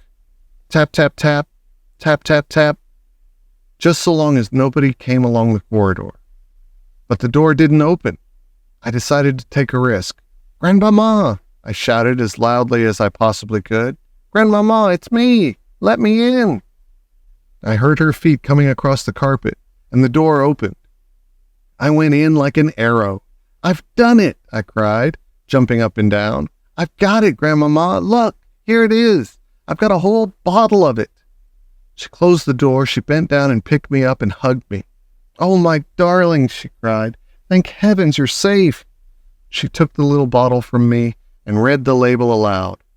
"Formula 86, Delayed Action Mouse Maker," she read. "This bottle contains 500 doses. You brilliant, darling boy, you are a wonder. You're a marvel. How on earth did you get out of her room?" I nipped out when the ancient witches were coming in. I told her. "It was all a bit hairy, Grandmama. I wouldn't want to do it again." "I saw her too," my grandmother said. "I know you did, Grandmama. I heard you talking to each other. Didn't you think she was absolutely foul?" "She's a murderer," my grandmother said. "She's the most evil woman in the entire world." "Did you see her mask?" I asked. "It's amazing," my grandmother said. "It looks just like a real face." Even though I knew it was a mask, I still couldn't tell. "Oh, my darling," she cried, giving me a hug. "I thought I'd never see you again. I'm so happy you got away." Mr. and Mrs. Jenkins meet Bruno. My grandmother carried me back into her own bedroom and put me on the table. She set the precious bottle down beside me. "What time are those witches having supper in the dining room?" she asked. 8 o'clock, I said. She looked at her watch. "It's now 6:10, she said. "We've got until 8 o'clock to work out our next move." Suddenly her eye fell upon Bruno. He was still in the banana bowl on the table.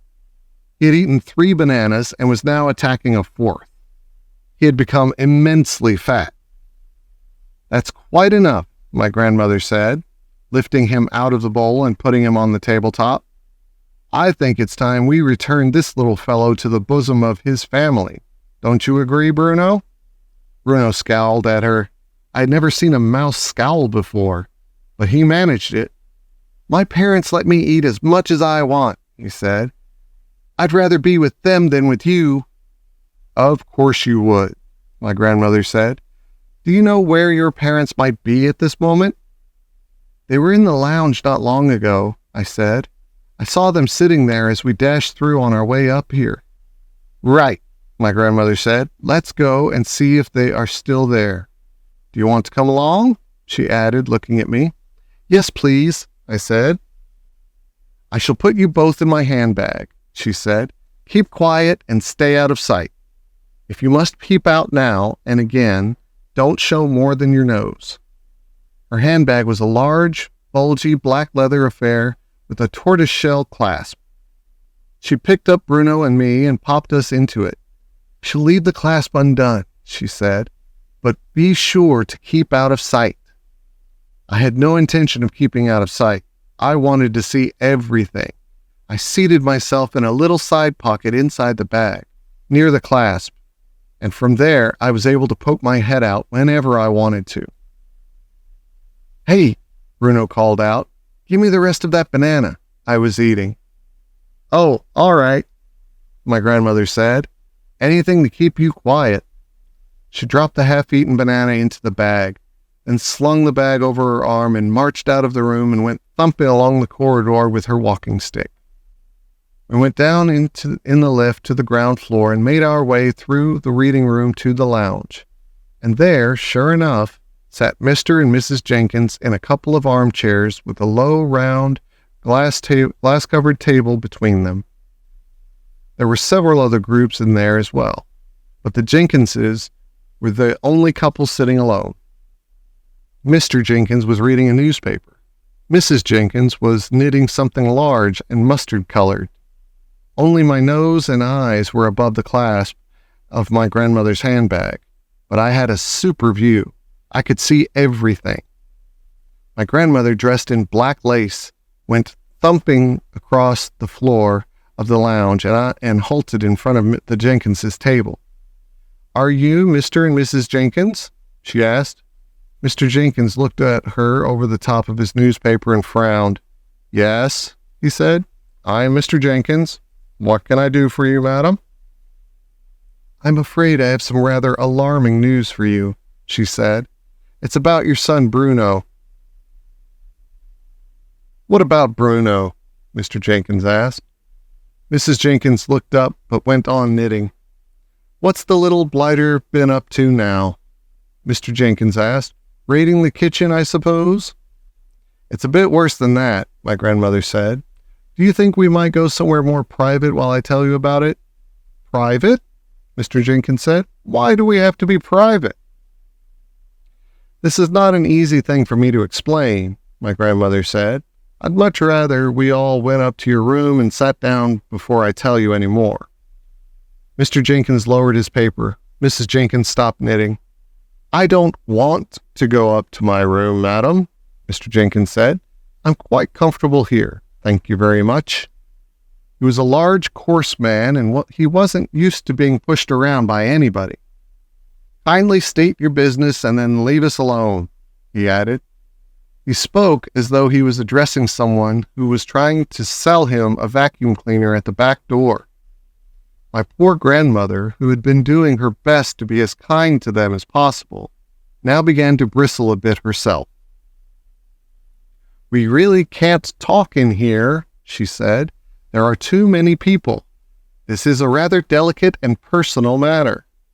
"I'll talk where I dashed well want to, madam," Mr. Jenkins said. "Come on now, out with it. If Bruno has broken a window or smashed your spectacles, then I'll pay for the damage. But I'm not budging out of this seat." One or two other groups in the room were beginning to stare at us now. "Where is Bruno, anyway?" Mr. Jenkins said. "Tell him to come here and see me." "He's already here," my grandmother said. "He's in my handbag." She patted the big floppy leather bag with her walking stick. "What the heck do you mean he's in your handbag?" Mr. Jenkins shouted. "Are you trying to be funny?" Mrs. Jenkins said, very prim. "There's nothing funny about this," my grandmother said. "Your son has suffered a rather unfortunate mishap." "He's always suffering mishaps," Mr. Jenkins said. He suffers from overeating, and then he suffers from wind. You should hear him after supper. He sounds like a brass band. But a good dose of castor oil soon puts him right out again. Where is the little beggar?" "I've already told you," my grandmother said. "He's in my handbag. But I do think it might be better if we went somewhere private before you meet him in his present state." "This woman's mad," Mrs. Jenkins said. "Tell her to go away." "Plain fact is," my grandmother said, "that your son Bruno has been rather drastically altered." "Altered?" shouted Mr. Jenkins. "What the devil do you mean, altered?" "Go away," Mrs. Jenkins said. "You're a silly old woman." "I am trying to tell you as gently as I possibly can that Bruno really is in my handbag," my grandmother said. "My own grandson actually saw them doing it to him." "Saw who doing what to him, for heaven's sake?" shouted Mr. Jenkins. He had a black mustache which jumped up and down when he shouted. "Saw the witches turning him into a mouse," my grandmother said. "Call the manager, dear," Mrs. Jenkins said to her husband. "Have this mad woman thrown out of the hotel." At this point, my grandmother's patience had come to an end. She fished around in her bag and found Bruno. She lifted him out and dumped him on the glass top table. Mrs. Jenkins took one look at the fat little brown mouse who was still chewing a bit of banana, and she let out a shriek that rattled the crystals on the chandelier. She sprang out of her chair yelling, "It's a mouse! Take it away! I can't stand the things!" "It's Bruno," my grandmother said. "You nasty, cheeky old woman," shouted Mr. Jenkins. He started flapping his newspaper at Bruno, trying to sweep him off the table. My grandmother rushed forward and managed to grab hold of him before he was swept away. Mrs. Jenkins was still screaming her head off, and Mr. Jenkins was towering over us and shouting, "Get out of here! How dare you frighten my wife like this? Take your filthy mouse away this instant!" "Help!" screamed Mrs. Jenkins. Her face had gone the color of the underside of a fish. "Well, I did my best," my grandmother said, and with that she turned and sailed out of the room, carrying Bruno with her. The plan. When we got back to the bedroom, my grandmother took both me and Bruno out of her handbag and put us on the table. "Why on earth didn't you speak up and tell your father who you were?" she said to Bruno.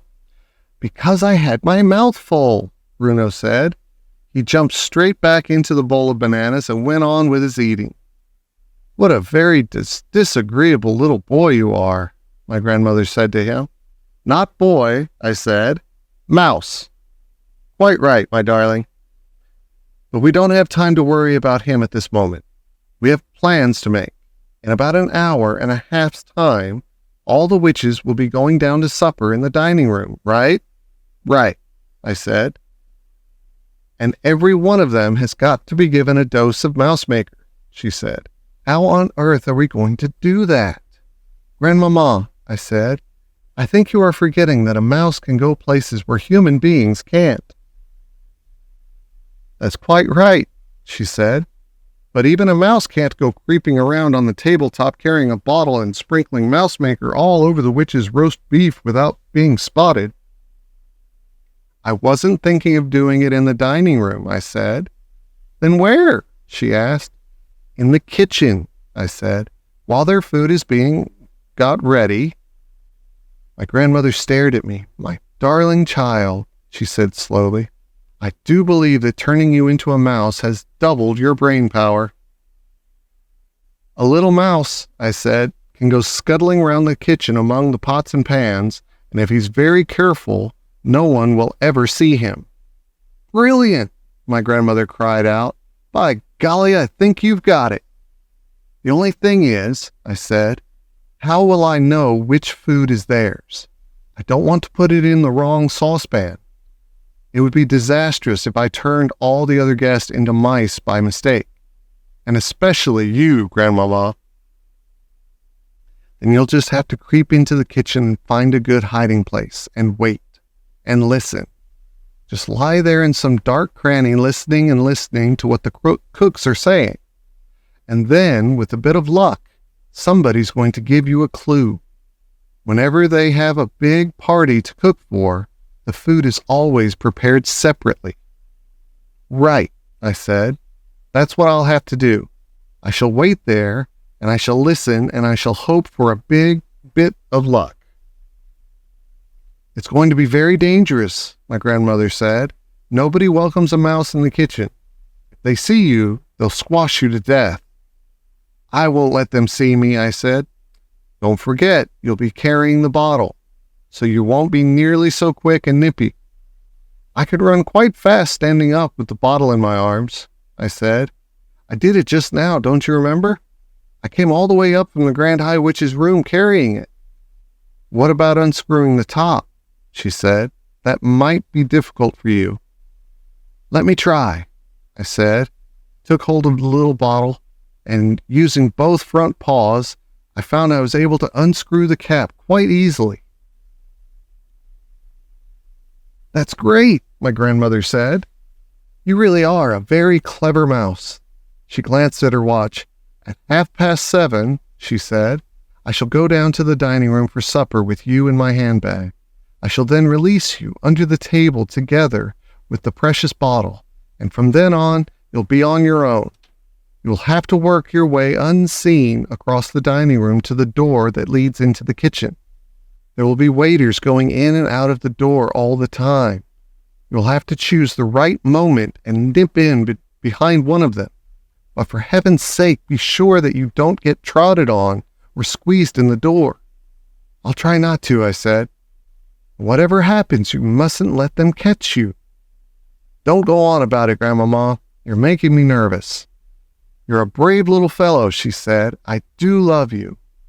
What shall we do with Bruno? I asked her. Bruno looked up. I'm coming with you, he said, speaking with his mouth full of banana. I'm not going to miss my supper. My grandmother considered this for a moment. I'll take you along, she said, if you promise to stay in my bag and keep absolutely silent. Will you pass food down to me from the table? Bruno asked. Yes, she said, if you promise to behave yourself.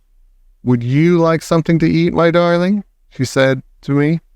No, thank you, I said. I'm too excited to eat, and I've got to keep fit and frisky for the big job ahead. It's a big job, all right, my grandmother said. You'll never do a bigger one. In the kitchen. The time has come, my grandmother said. The great moment has arrived. Are you ready, my darling? It was exactly 7:30. Bruno was in the bowl finishing that fourth banana. Hang on, he said. Just a few more bites. No, my grandmother said. We've got to go. She picked him up and held him tight in her hands. She was very tense and nervous. I had never seen her like that before. I'm going to put you both in my handbag now, she said, but I shall leave the clasp undone. She popped Bruno into it first. I waited, clutching the little bottle to my chest. Now you, she said. She picked me up and gave me a kiss on the nose. Good luck, my darling. Oh, by the way, you do realize you've got a tail, don't you? A what? I said. A tail, a long curly tail. I must say that never occurred to me, I said. Good gracious me, so I have. I can see it now. I can actually move it. It's rather grand, isn't it? I mention it only because it might come in useful when you're climbing about in the kitchen, my grandmother said. You can curl it around, and you can hook it onto things, and you can swing from it, and lower yourself to the ground from high places. I wish I'd known this before. I could have practiced using it. Too late now, my grandmother said. We've got to go. She popped me into her handbag with Bruno, and at once I took up my usual perch in the small side pocket so that I could poke my head out and see what was going on. My grandmother picked up her walking stick, and out she went into the corridor to the lift. She pressed the button, and the lift came up and she got in. There was no one in there with us. "Listen," she said, "I won't be able to talk to you much once we're in the dining room.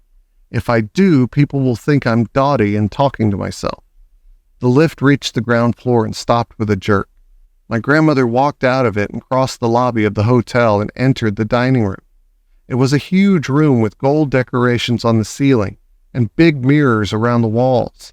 The regular guests always had their tables reserved for them, and most of them were already in their places and starting to eat their suppers. Waiters were buzzing about all over the place, carrying plates and dishes. Our table was a small one beside the right-hand wall about halfway down the room. My grandmother made her way to it and sat down. Peeping out of the handbag, I could see in the very center of the room 2 long tables that were not yet occupied. Each of them carried a notice fixed onto a sort of silver stick, and the notices said, "Reserved for members of the RSPCC." My grandmother looked towards the long tables but said nothing. She unfolded her napkin and spread it over the handbag on her lap. Her hand slid under the napkin and took hold of me gently. With the napkin covering me, she lifted me up close to her face and whispered, "I'm about to put you on the floor under the table. The tablecloth reaches almost to the ground, so no one will see you. Have you got—" "Yes," I whispered back. "I'm ready, Grandmama." Just then, a waiter in a black suit came and stood by our table. I could see his legs from under the napkin. As soon as I heard his voice, I knew who he was. His name was William. "Good evening, madam," he said to my grandmother. "Where is the little gentleman tonight?" "He's not feeling very well," my grandmother said. "He's staying in his room." "I'm sorry to hear that," William said. "Today there is green pea soup to start with, and for the main course you have a choice of either grilled fillet of sole or roast lamb." "Pea soup and lamb for me, please," my grandmother said. "But don't hurry it, William.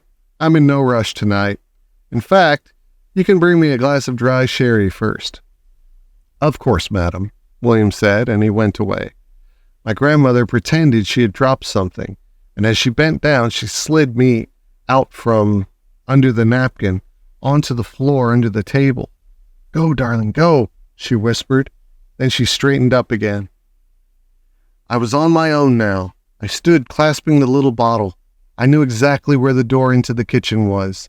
I had to go about halfway around the enormous dining room to reach it. "Here goes," I thought, and like a flash I skidded out from under the table and made for the wall.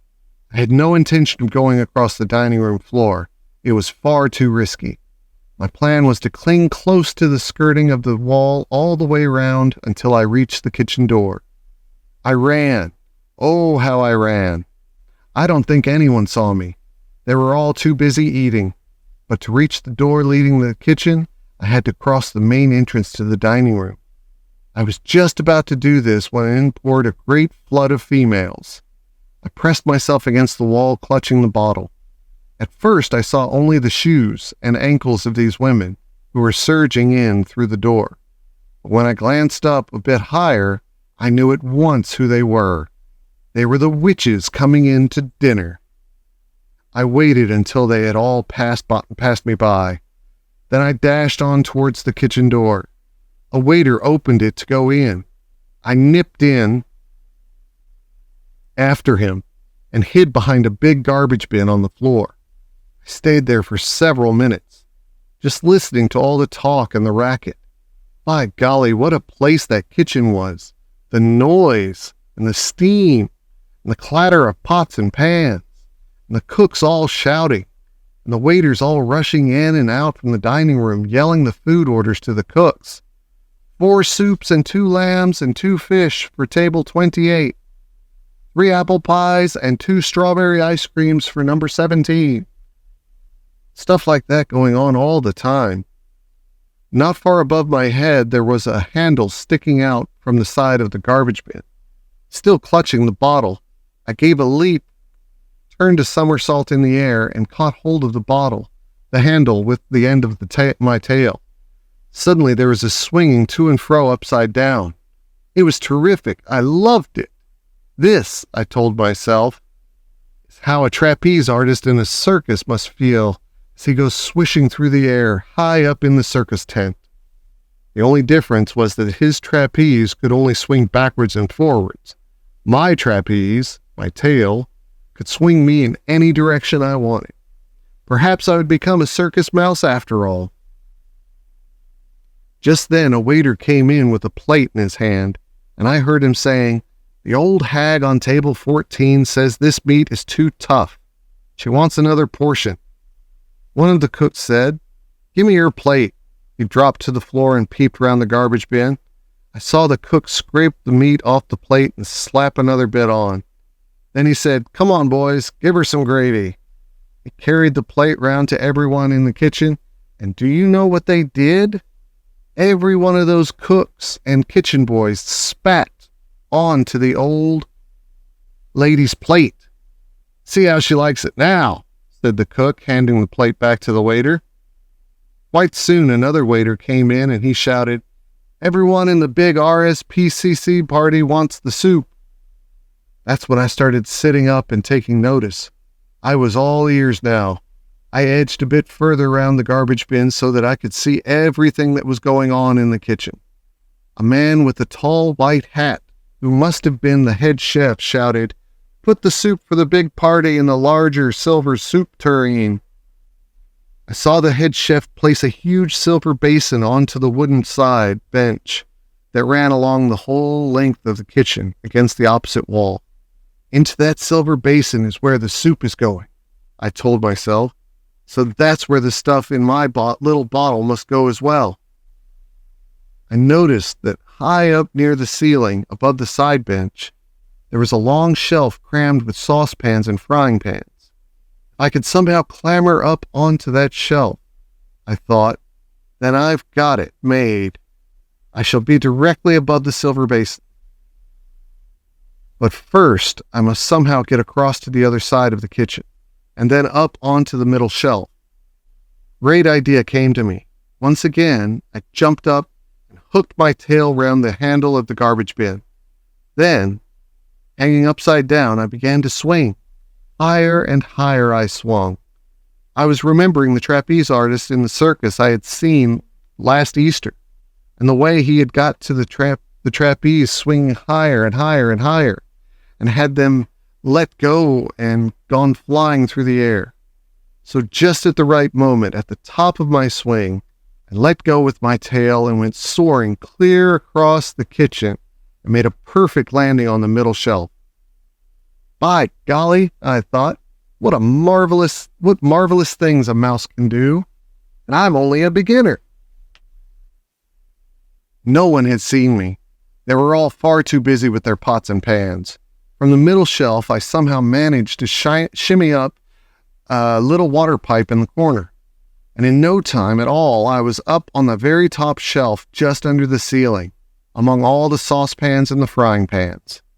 I knew that no one could possibly see me up there. It was a superposition. I began working my way along the shelf until I was directly above the big, empty silver basin they were going to pour the soup into. I put down my bottle, I unscrewed the top and crept to the edge of the shelf and quickly poured what was in it straight into the silver basin below. The next moment, one of the cooks came along with a gigantic saucepan of steaming green soup and poured the whole lot into the silver basin. He put the lid on the basin and shouted, "Soup for the big party, all ready to go out." Then a waiter arrived and carried the silver basin away. I had done it. Even if I never got back alive to my grandmother, the witches were still going to get the mouse maker. I left the empty bottle behind a large saucepan and began working my way back along the top shelf. It was much easier to move about without the bottle. I began using my tail more and more. I swung from the handle of one saucepan to the handle of another, all the way along that top shelf, while far below me, cooks and waiters were all bustling about and kettles were steaming, and pans were spluttering, and pots were boiling. And I thought to myself, oh boy, this is the life. What fun it is to be a mouse doing an exciting job like this. I kept right on swinging. I swung most marvelously from handle to handle. I was enjoying myself so much that I completely forgot I was in full view of anyone in the kitchen who might happen to glance upwards. What came next happened so quickly I had no time to save myself. I heard a man's voice yelling, "A mouse! Look at that dirty little mouse!" And I caught a glimpse below me of a white-coated figure in a tall white hat. And then there was a flash of steel as the carving knife whizzed through the air, and there was a shoot of pain in the end of my tail. Suddenly, I was falling head first towards the floor. Even as I fell, I knew just what had happened. I knew that the tip of my tail had been cut off, and that I was about to crash onto the floor, and everyone in the kitchen would be after me. "A mouse!" they were shouting. "A mouse! A mouse! Catch it quick!" I hit the floor and jumped up and ran for my life. All around me there were big black boots going stamp, stamp, stamp. And I dodged around them and ran, twisting and turning and dodging and swerving across the kitchen floor. "Get it!" they were shouting. "Kill it! Stamp on it!" The whole floor seemed to be full of black boots stamping away at me, and I dodged and swerved and twisted and turned, and then in sheer desperation, hardly knowing what I was doing, wanting only a place to hide, I ran up the trouser leg of one of the cooks and clung to his sock. "Hey!" the cook shouted. "Jeepers creepers, he's gone up my trousers! Hold on, boys, I'll get him this time." The man's hands began slapping at the trouser leg, and now I really was going to get smashed if I didn't move quickly. There was only one way to go, and that was up. I dug my little claws into the hairy skin of the man's leg and scuttled upwards higher and higher, past the calf, past the knee, and on to the thigh. "Holy smoke!" the man was yelling. "It's going all the way up! It's going right up my leg!" I heard shrieks of laughter coming from the other cooks, but I can promise you I wasn't laughing myself. I was running for my life. The man's hands were slapping all around me, and he was jumping up and down as though he was standing on hot bricks. And I kept climbing, and I kept dodging, and very soon I reached the very top of the trouser leg, and there was nowhere else to go. "Help! Help! Help!" the man was screaming. "It's in my knickers! It's running around in my flaming knickers! Get it out! Someone help me get it out!" "Take off your trousers, you silly slob!" someone else shouted. "Pull down your pants and we'll soon catch him." I was in the middle of the man's trousers now, in the place where the two trouser legs meet and the zip begins. It was dark and awfully hot in there. I knew I had to keep going. I dashed onward and found the top of the trouser leg. I went down it like greased lightning, came out at the bottom of it. And once again, I was on the floor. I heard the stupid cook still shouting, "It's in my trousers, get it out! Will somebody please help me to get it out before it bites me?" I caught a flashing glimpse of the entire kitchen staff crowding round him and laughing their heads off, and nobody saw the little brown mouse as it flew across the floor and dived into a sack of potatoes. I burrowed down in among the dirty potatoes and held my breath. The cook must have started taking his trousers right off, because now they were shouting, "It's not in there! There's no mice in there, you silly twerp!" "There was! I swear there was!"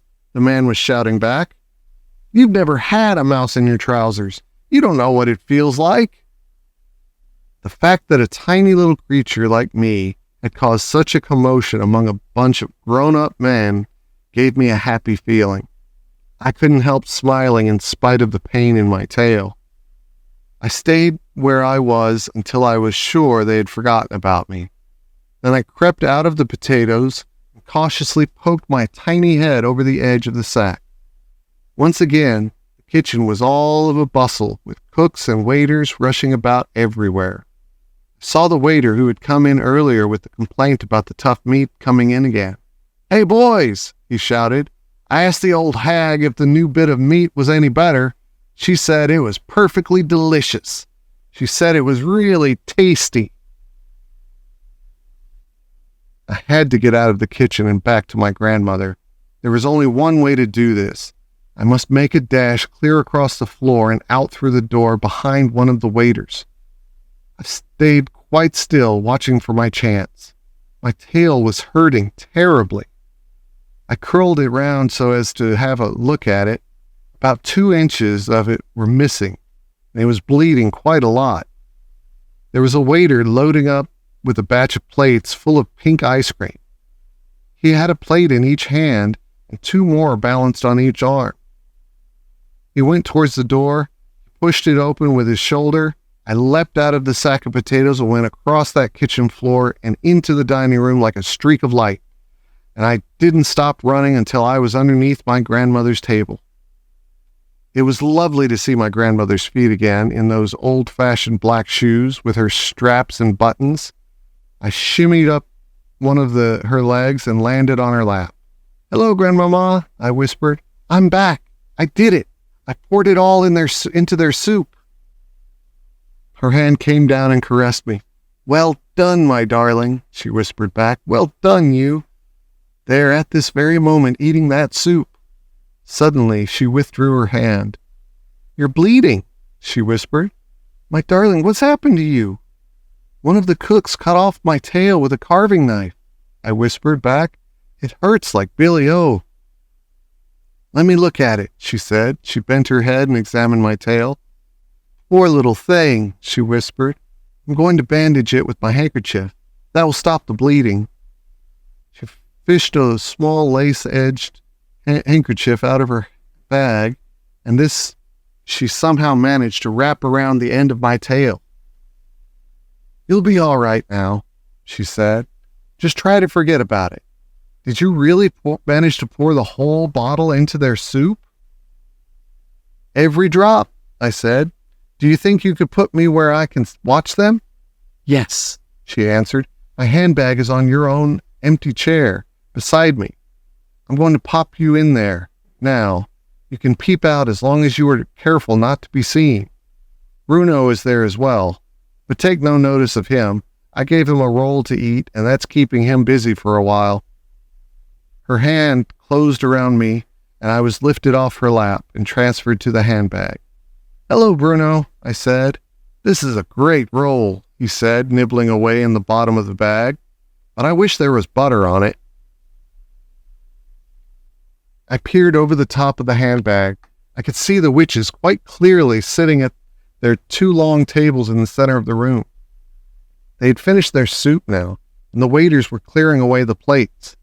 My grandmother had lit up one of her disgusting black cigars and was puffing smoke over everything. All around us, the summer holiday guests in this rather grand hotel were babbling away and tucking into their suppers. About half of them were old people with walking sticks, but there were also plenty of families with a husband, a wife, and several children. They were all well-to-do people. You had to be if you wanted to stay in the Hotel Magnificent. "That's her, Grandmama," I whispered. "That's the Grand High Witch." "I know," my grandmother whispered back. "She's the tiny one in black sitting at the head of the nearest table." "She could kill you," I whispered. "She could kill anyone in this room with her white-hot sporks." "Look out," my grandmother whispered. "The waiter's coming." I popped down out of sight, and I heard William saying, "Your roast lamb, madam. And which vegetable would you like? Peas or carrots?" "Carrots, please," my grandmother said, "but no potatoes." I heard the carrots being dished out, but there was a pause. Then my grandmother's voice was whispering, "It's all right. He's gone." I popped my head up again. "Surely no one will notice my little head sticking out like this," I whispered. "No," she answered. "I don't suppose they will. My problem is I've got to talk to you without moving my lips." "You're doing beautifully," I said. "I've counted the witches," she said.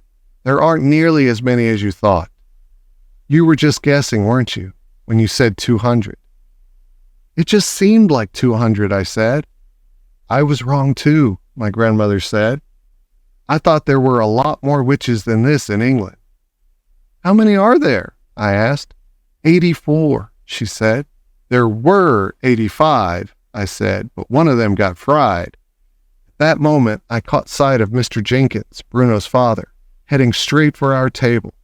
Look out, Grandmama, I whispered. Here comes Bruno's father. Mr. Jenkins and his son. Mr. Jenkins came striding up to our table with a very purposeful look on his face. Where is that grandson of yours? He said to my grandmother. He spoke rudely and looked very angry. My grandmother put on the frostiest look, but didn't answer him. My guess is that he and my son Bruno are up to some devilment, Mr. Jenkins went on.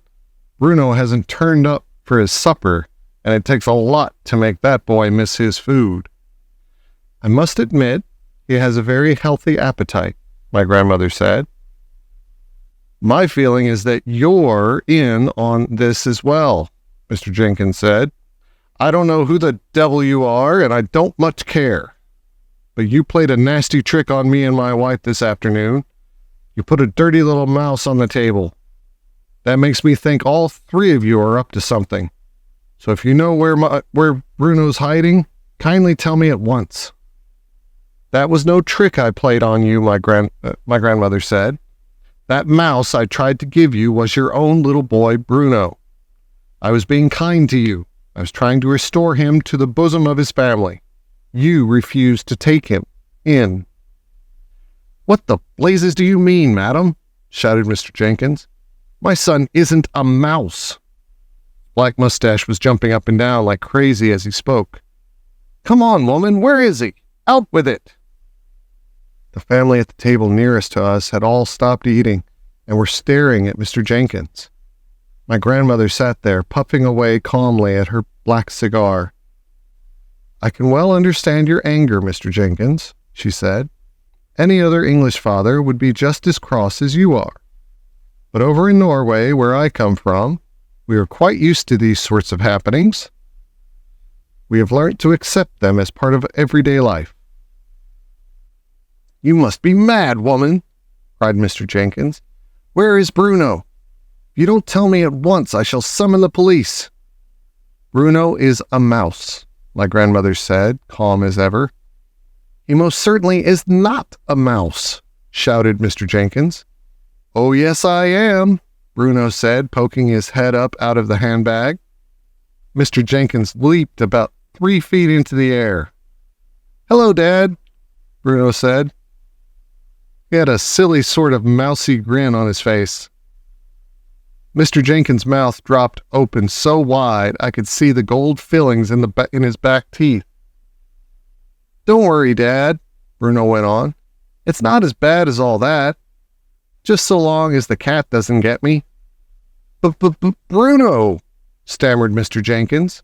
No more school, said Bruno, grinning a broad and asinine mouse grin. No more homework. I shall live in the kitchen cupboard and feast on raisins and honey.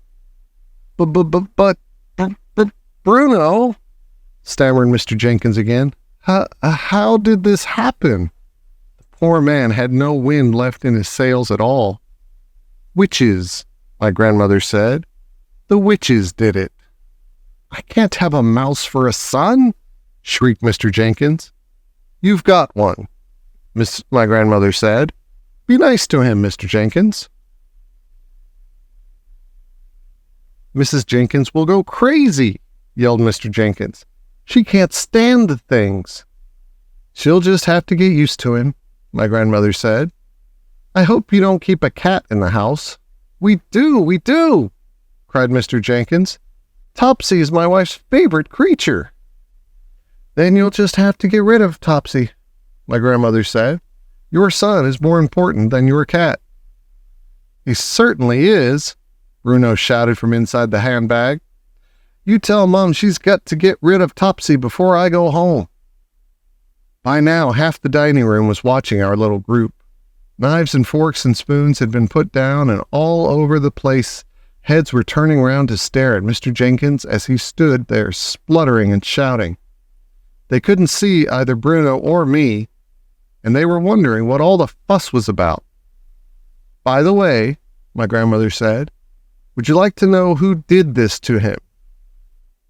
There was a mischievous little smile on her face, and I could see that she was about to get Mr. Jenkins into trouble. "Who?" he cried. "Who did it?"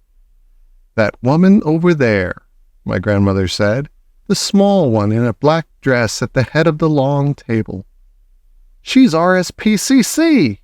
cried Mr. Jenkins. "She's the chairwoman." "No, she's not," my grandmother said. "She's the Grand High Witch of all the world." "You mean she did it? That skinny little woman over there?" shouted Mr. Jenkins, pointing at her with a long finger.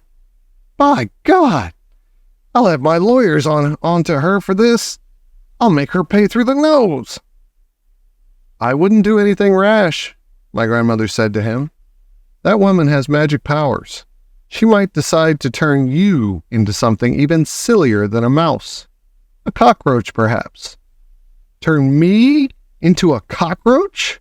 shouted Mr. Jenkins, puffing out his chest. "I'd like to see her try."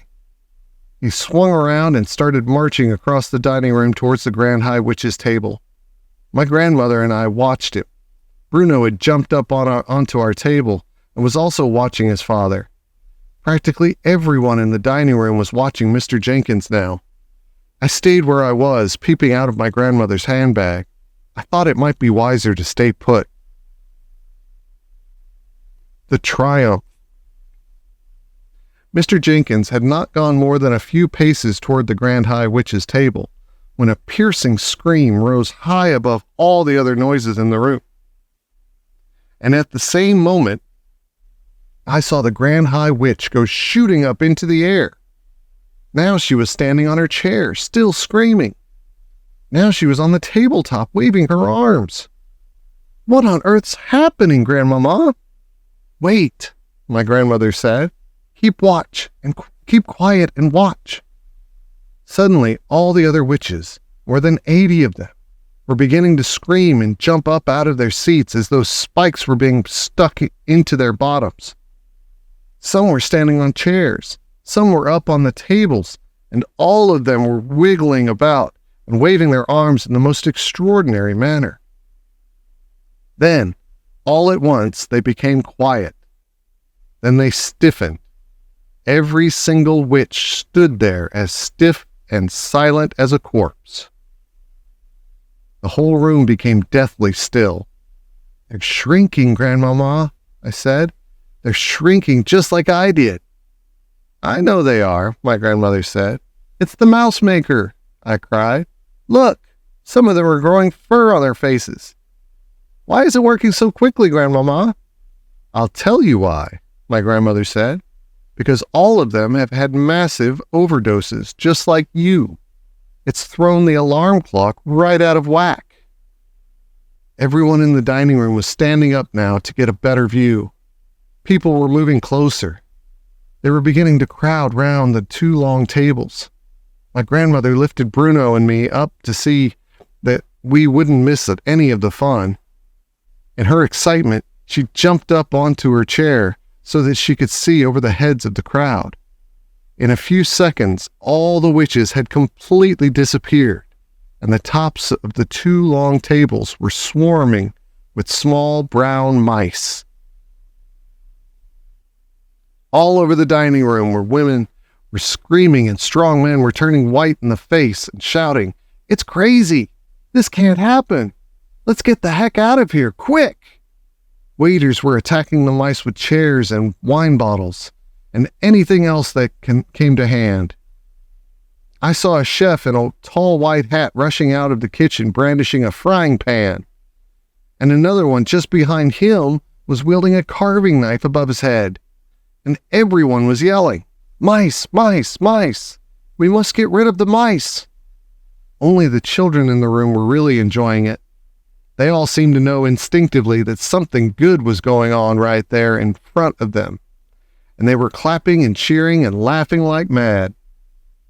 "It's time to go," my grandmother said. "Our work here is done." She got down off the chair, picked up her handbag, and slung it over her arm. She had me in her right hand and Bruno in her left. "Bruno," she said, "the time has come to restore you to the famous bosom of your family." "My mom's not very crazy about mice," Bruno said. "So I noticed," my grandmother said. "She'll just have to get used to you, won't she?" It was not difficult to find Mr. and Mrs. Jenkins. You could hear Mrs. Jenkins' shrill voice all over the room. "Herbert!" it was screaming. "Herbert, get me out of here! There's mice everywhere! They'll go up my skirts!" She had her arms high up around her husband, and from where I was, she seemed to be swinging from his neck. My grandmother advanced upon them and thrust Bruno into Mr. Jenkins' hand. "Here's your little boy," she said. "He needs to go on a diet." "Hi, Dad," Bruno said. "Hi, Mom." Mrs. Jenkins screamed even louder. My grandmother, with me in her hand, turned and marched out of the room. She went straight across the hotel lobby and out through the front entrance into the open air. Outside, it was a lovely warm evening, and I could hear the waves breaking on the beach just across the road from the hotel. "Is there a taxi here?" my grandmother said to the tall doorman in his green uniform.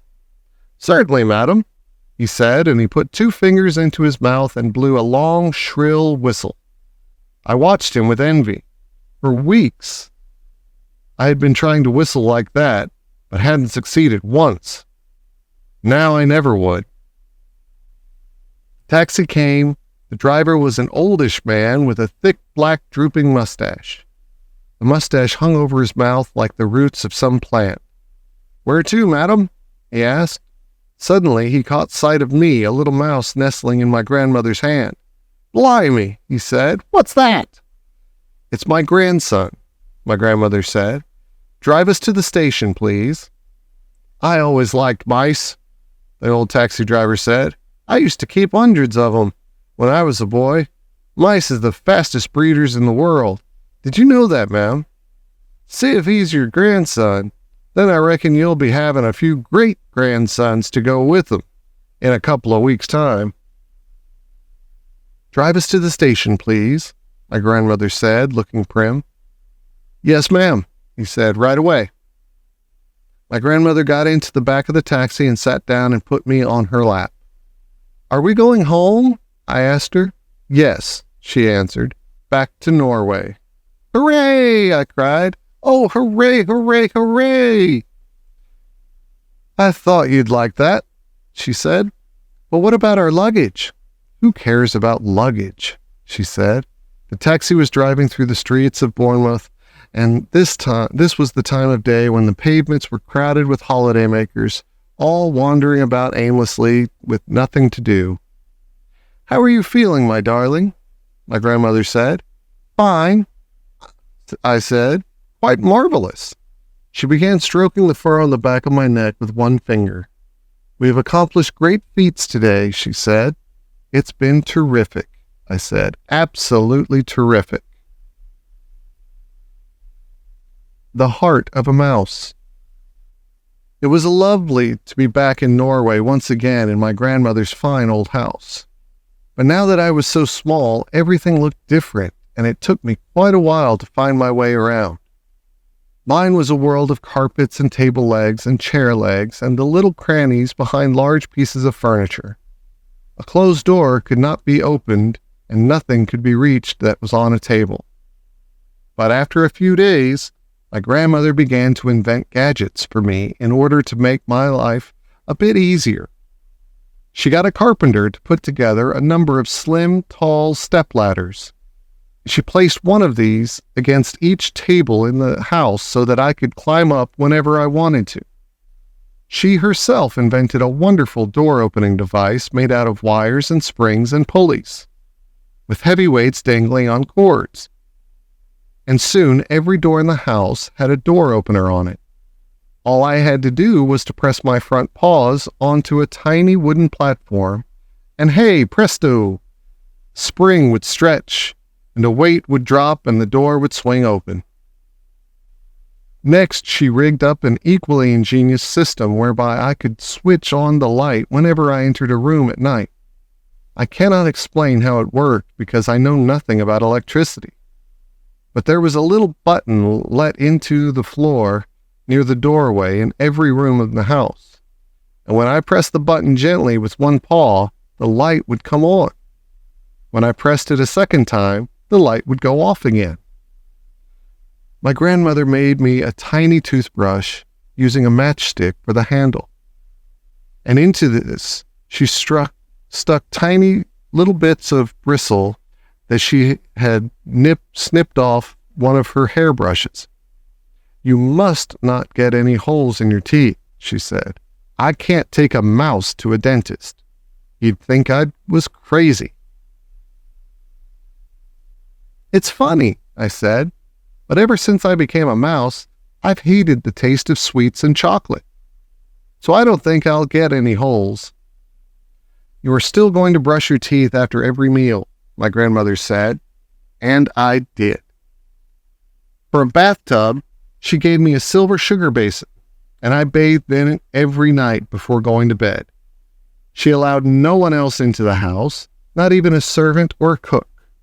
We kept entirely to ourselves, and we were very happy in each other's company. One evening, as I lay on my grandmother's lap in front of the fire, she said to me, "I wonder what happened to that little Bruno." "I wouldn't be surprised if his father gave him to the hall porter to drown in the fire bucket," I answered. "I'm afraid you may be right," my grandmother said. "The poor little thing." We were silent for a few minutes, my grandmother puffing away at her black cigar while I dozed comfortably in the warmth.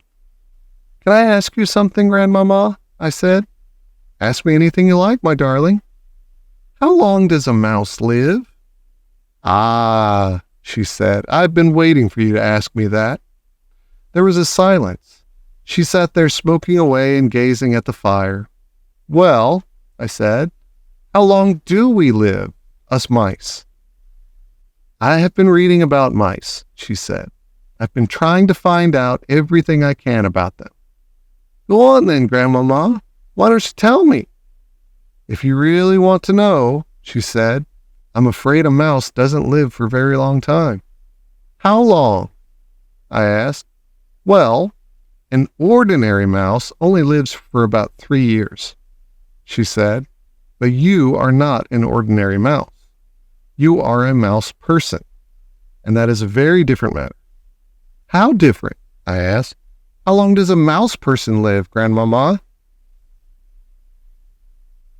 "Longer," she said, "much longer. A mouse person will almost certainly live for 3 times as long as an ordinary mouse," my grandmother said. "About 9 years. "Good," I cried. "That's great. It's the best news I've ever had." "Why do you say that?" she asked, surprised. "Because I would never want to live longer than you," I said. "I couldn't stand being looked after by anybody else." There was a short silence. She had a way of fondling me behind the ear with the tip of one finger. It felt lovely. "How old are you, Grandmama?" I asked. "I'm 86, she said. "Will you live another 8 or 9 years?" "I might," she said, "with a bit of luck." "You've got to," I said, "because by then I'll be a very old mouse, and you'll be a very old grandmother, and soon after that we'll both die together." "That would be perfect," she said. I had a little doze after that. I just shut my eyes and thought of nothing and felt at peace with the world. "Would you like me to tell you something about yourself that is very interesting?" my grandmother said. "Yes, please, Grandmama," I said without opening my eyes. "I couldn't believe it at first, but apparently it's quite true," she said. "What is it?" I asked. "The heart of a mouse," she said, "and that means your heart, is beating at the rate of 500 times a minute. Isn't that amazing? That's not possible, I said, opening my eyes wide. It's as true as I'm sitting here, she said. It's a sort of a miracle. That's nearly 9 beats every second, I cried, working it out in my head. Correct, she said. Your heart is going so fast it's impossible to hear the separate beats. All one hears is a soft humming sound. She was wearing a lace dress and the lace kept tickling my nose. I had to rest my head on my front paws. Have you ever heard my heart humming away, Grandmama? I asked her. Often, she said. I hear it when you are lying very close to me on the pillow at night. The two of us remained silent in front of the fire for a long time after that, thinking about these wonderful things. My darling, she said at last, are you sure you don't mind being a mouse for the rest of your life? I don't mind at all, I said. It doesn't matter who you are or what you look like, so long as somebody loves you. It's off to work we go. For supper that evening, my grandmother had a plain omelette and 1 slice of bread. I had a piece of that brown Norwegian goat's milk cheese known as geitost, which I had loved even when I was a boy. We ate in front of the fire, my grandmother in her armchair and me on the table with my cheese on a small plate. Grandmama, I said, now that we have done away with the Grand High Witch, will all the other witches in the world gradually disappear? I'm quite sure they won't, she answered. I stopped chewing and stared at her. But they must, I cried. Surely they must. I'm afraid not, she said. But if she's not there any longer, how are they going to get all the money they need?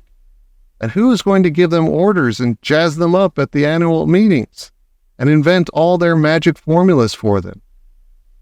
When a queen bee dies, there is always another queen in the hive ready to take her place. My grandmother said, it's the same with witches. In the great headquarters where the Grand High Witch lives, there is always another Grand High Witch waiting in the wings to take over should anything happen. Oh no, I cried. That means everything we did was for nothing. Have I become a mouse for nothing at all? We saved the children of England, she said. I don't call that nothing. I know, I cried. But that's not nearly good enough. I felt sure that all the witches of the world would slowly fade away after we had got rid of their leader. Now you tell me that everything is going to go on just the same as before? Not exactly as before, my grandmother said. For instance, there are no longer any witches in England. That's quite a triumph, isn't it? But what about the rest of the world? I cried. What about America and France and Holland and Germany? And what about Norway? You must not think I have been sitting back and doing nothing these last few days, she said. I've been giving a great deal of thought and time to that particular problem. I was looking up at her face when she said this, and all at once I noticed that a little secret smile was beginning to spread slowly around her eyes and the corners of her mouth. Why are you smiling, Grandmama? I asked her. I have some rather interesting news for you, she said. What news? Shall I tell it to you right from the beginning? Yes, please, I said. I like good news. She had finished her omelet, and I had had enough of my cheese. She wiped her lips with a napkin and said, as soon as we arrived back in Norway, I picked up the telephone and made a call to England. Who in England, Grandmama? To the chief of police in Bournemouth, my darling. I told him I was the chief of police for the whole of Norway, and that I was interested in the peculiar happenings that had taken place recently in the Hotel Magnificent. Now hang on a sec, Grandmama, I said. There's no way an English policeman is going to believe that you are the head of the Norwegian police. I am very good at imitating a man's voice, she said. Of course he believed me. The policeman in Bournemouth was honored to get a call from the chief of police for the whole of Norway. So what did you ask him? I asked him for the name and address of the lady who had been living in room 454 in the Hotel Magnificent, the one who disappeared. You mean the Grand High Witch? I cried. Yes, my darling. And did he give it to you? Naturally, he gave it to me.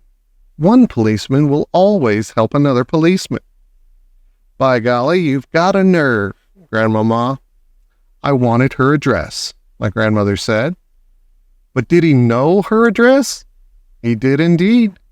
They had found her passport in her room, and her address was in it. It was also in the hotel register. Everyone who stays in a hotel has to put a name and address in the book.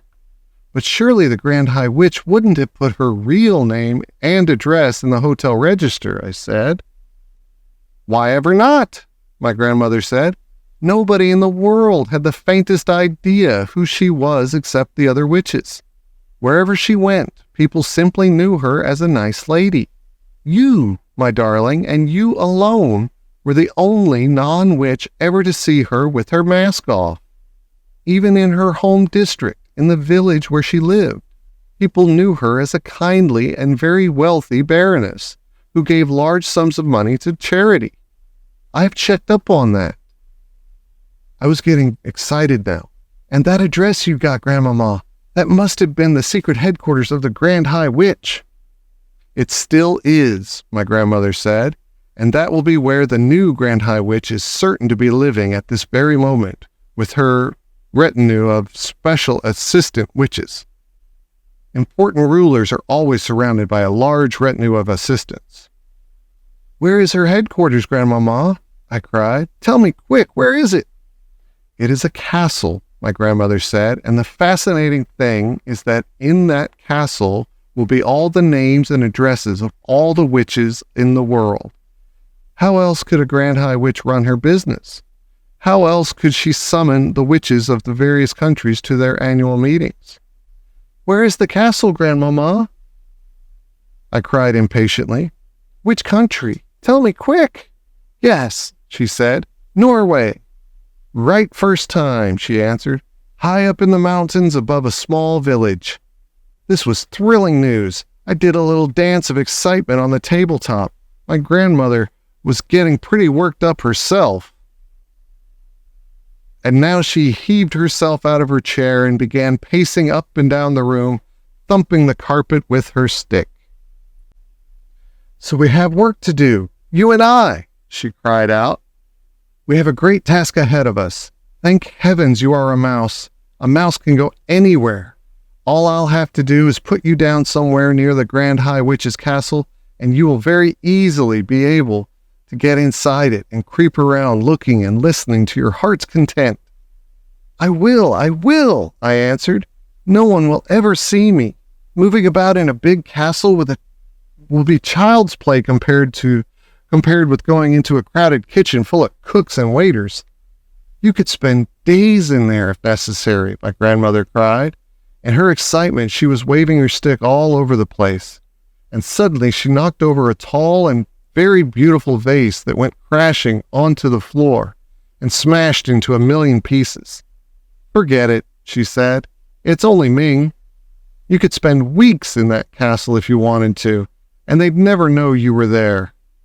I myself would get a room in the village, and you could sneak out of the castle and have supper with me every night and tell me what was going on. I could, I cried out. And inside the castle, I could go snooping around simply everywhere. But your main job, of course, my grandmother said, would be to destroy every witch in the place. That really would be the end of the whole organization. Me? Destroy them? I cried.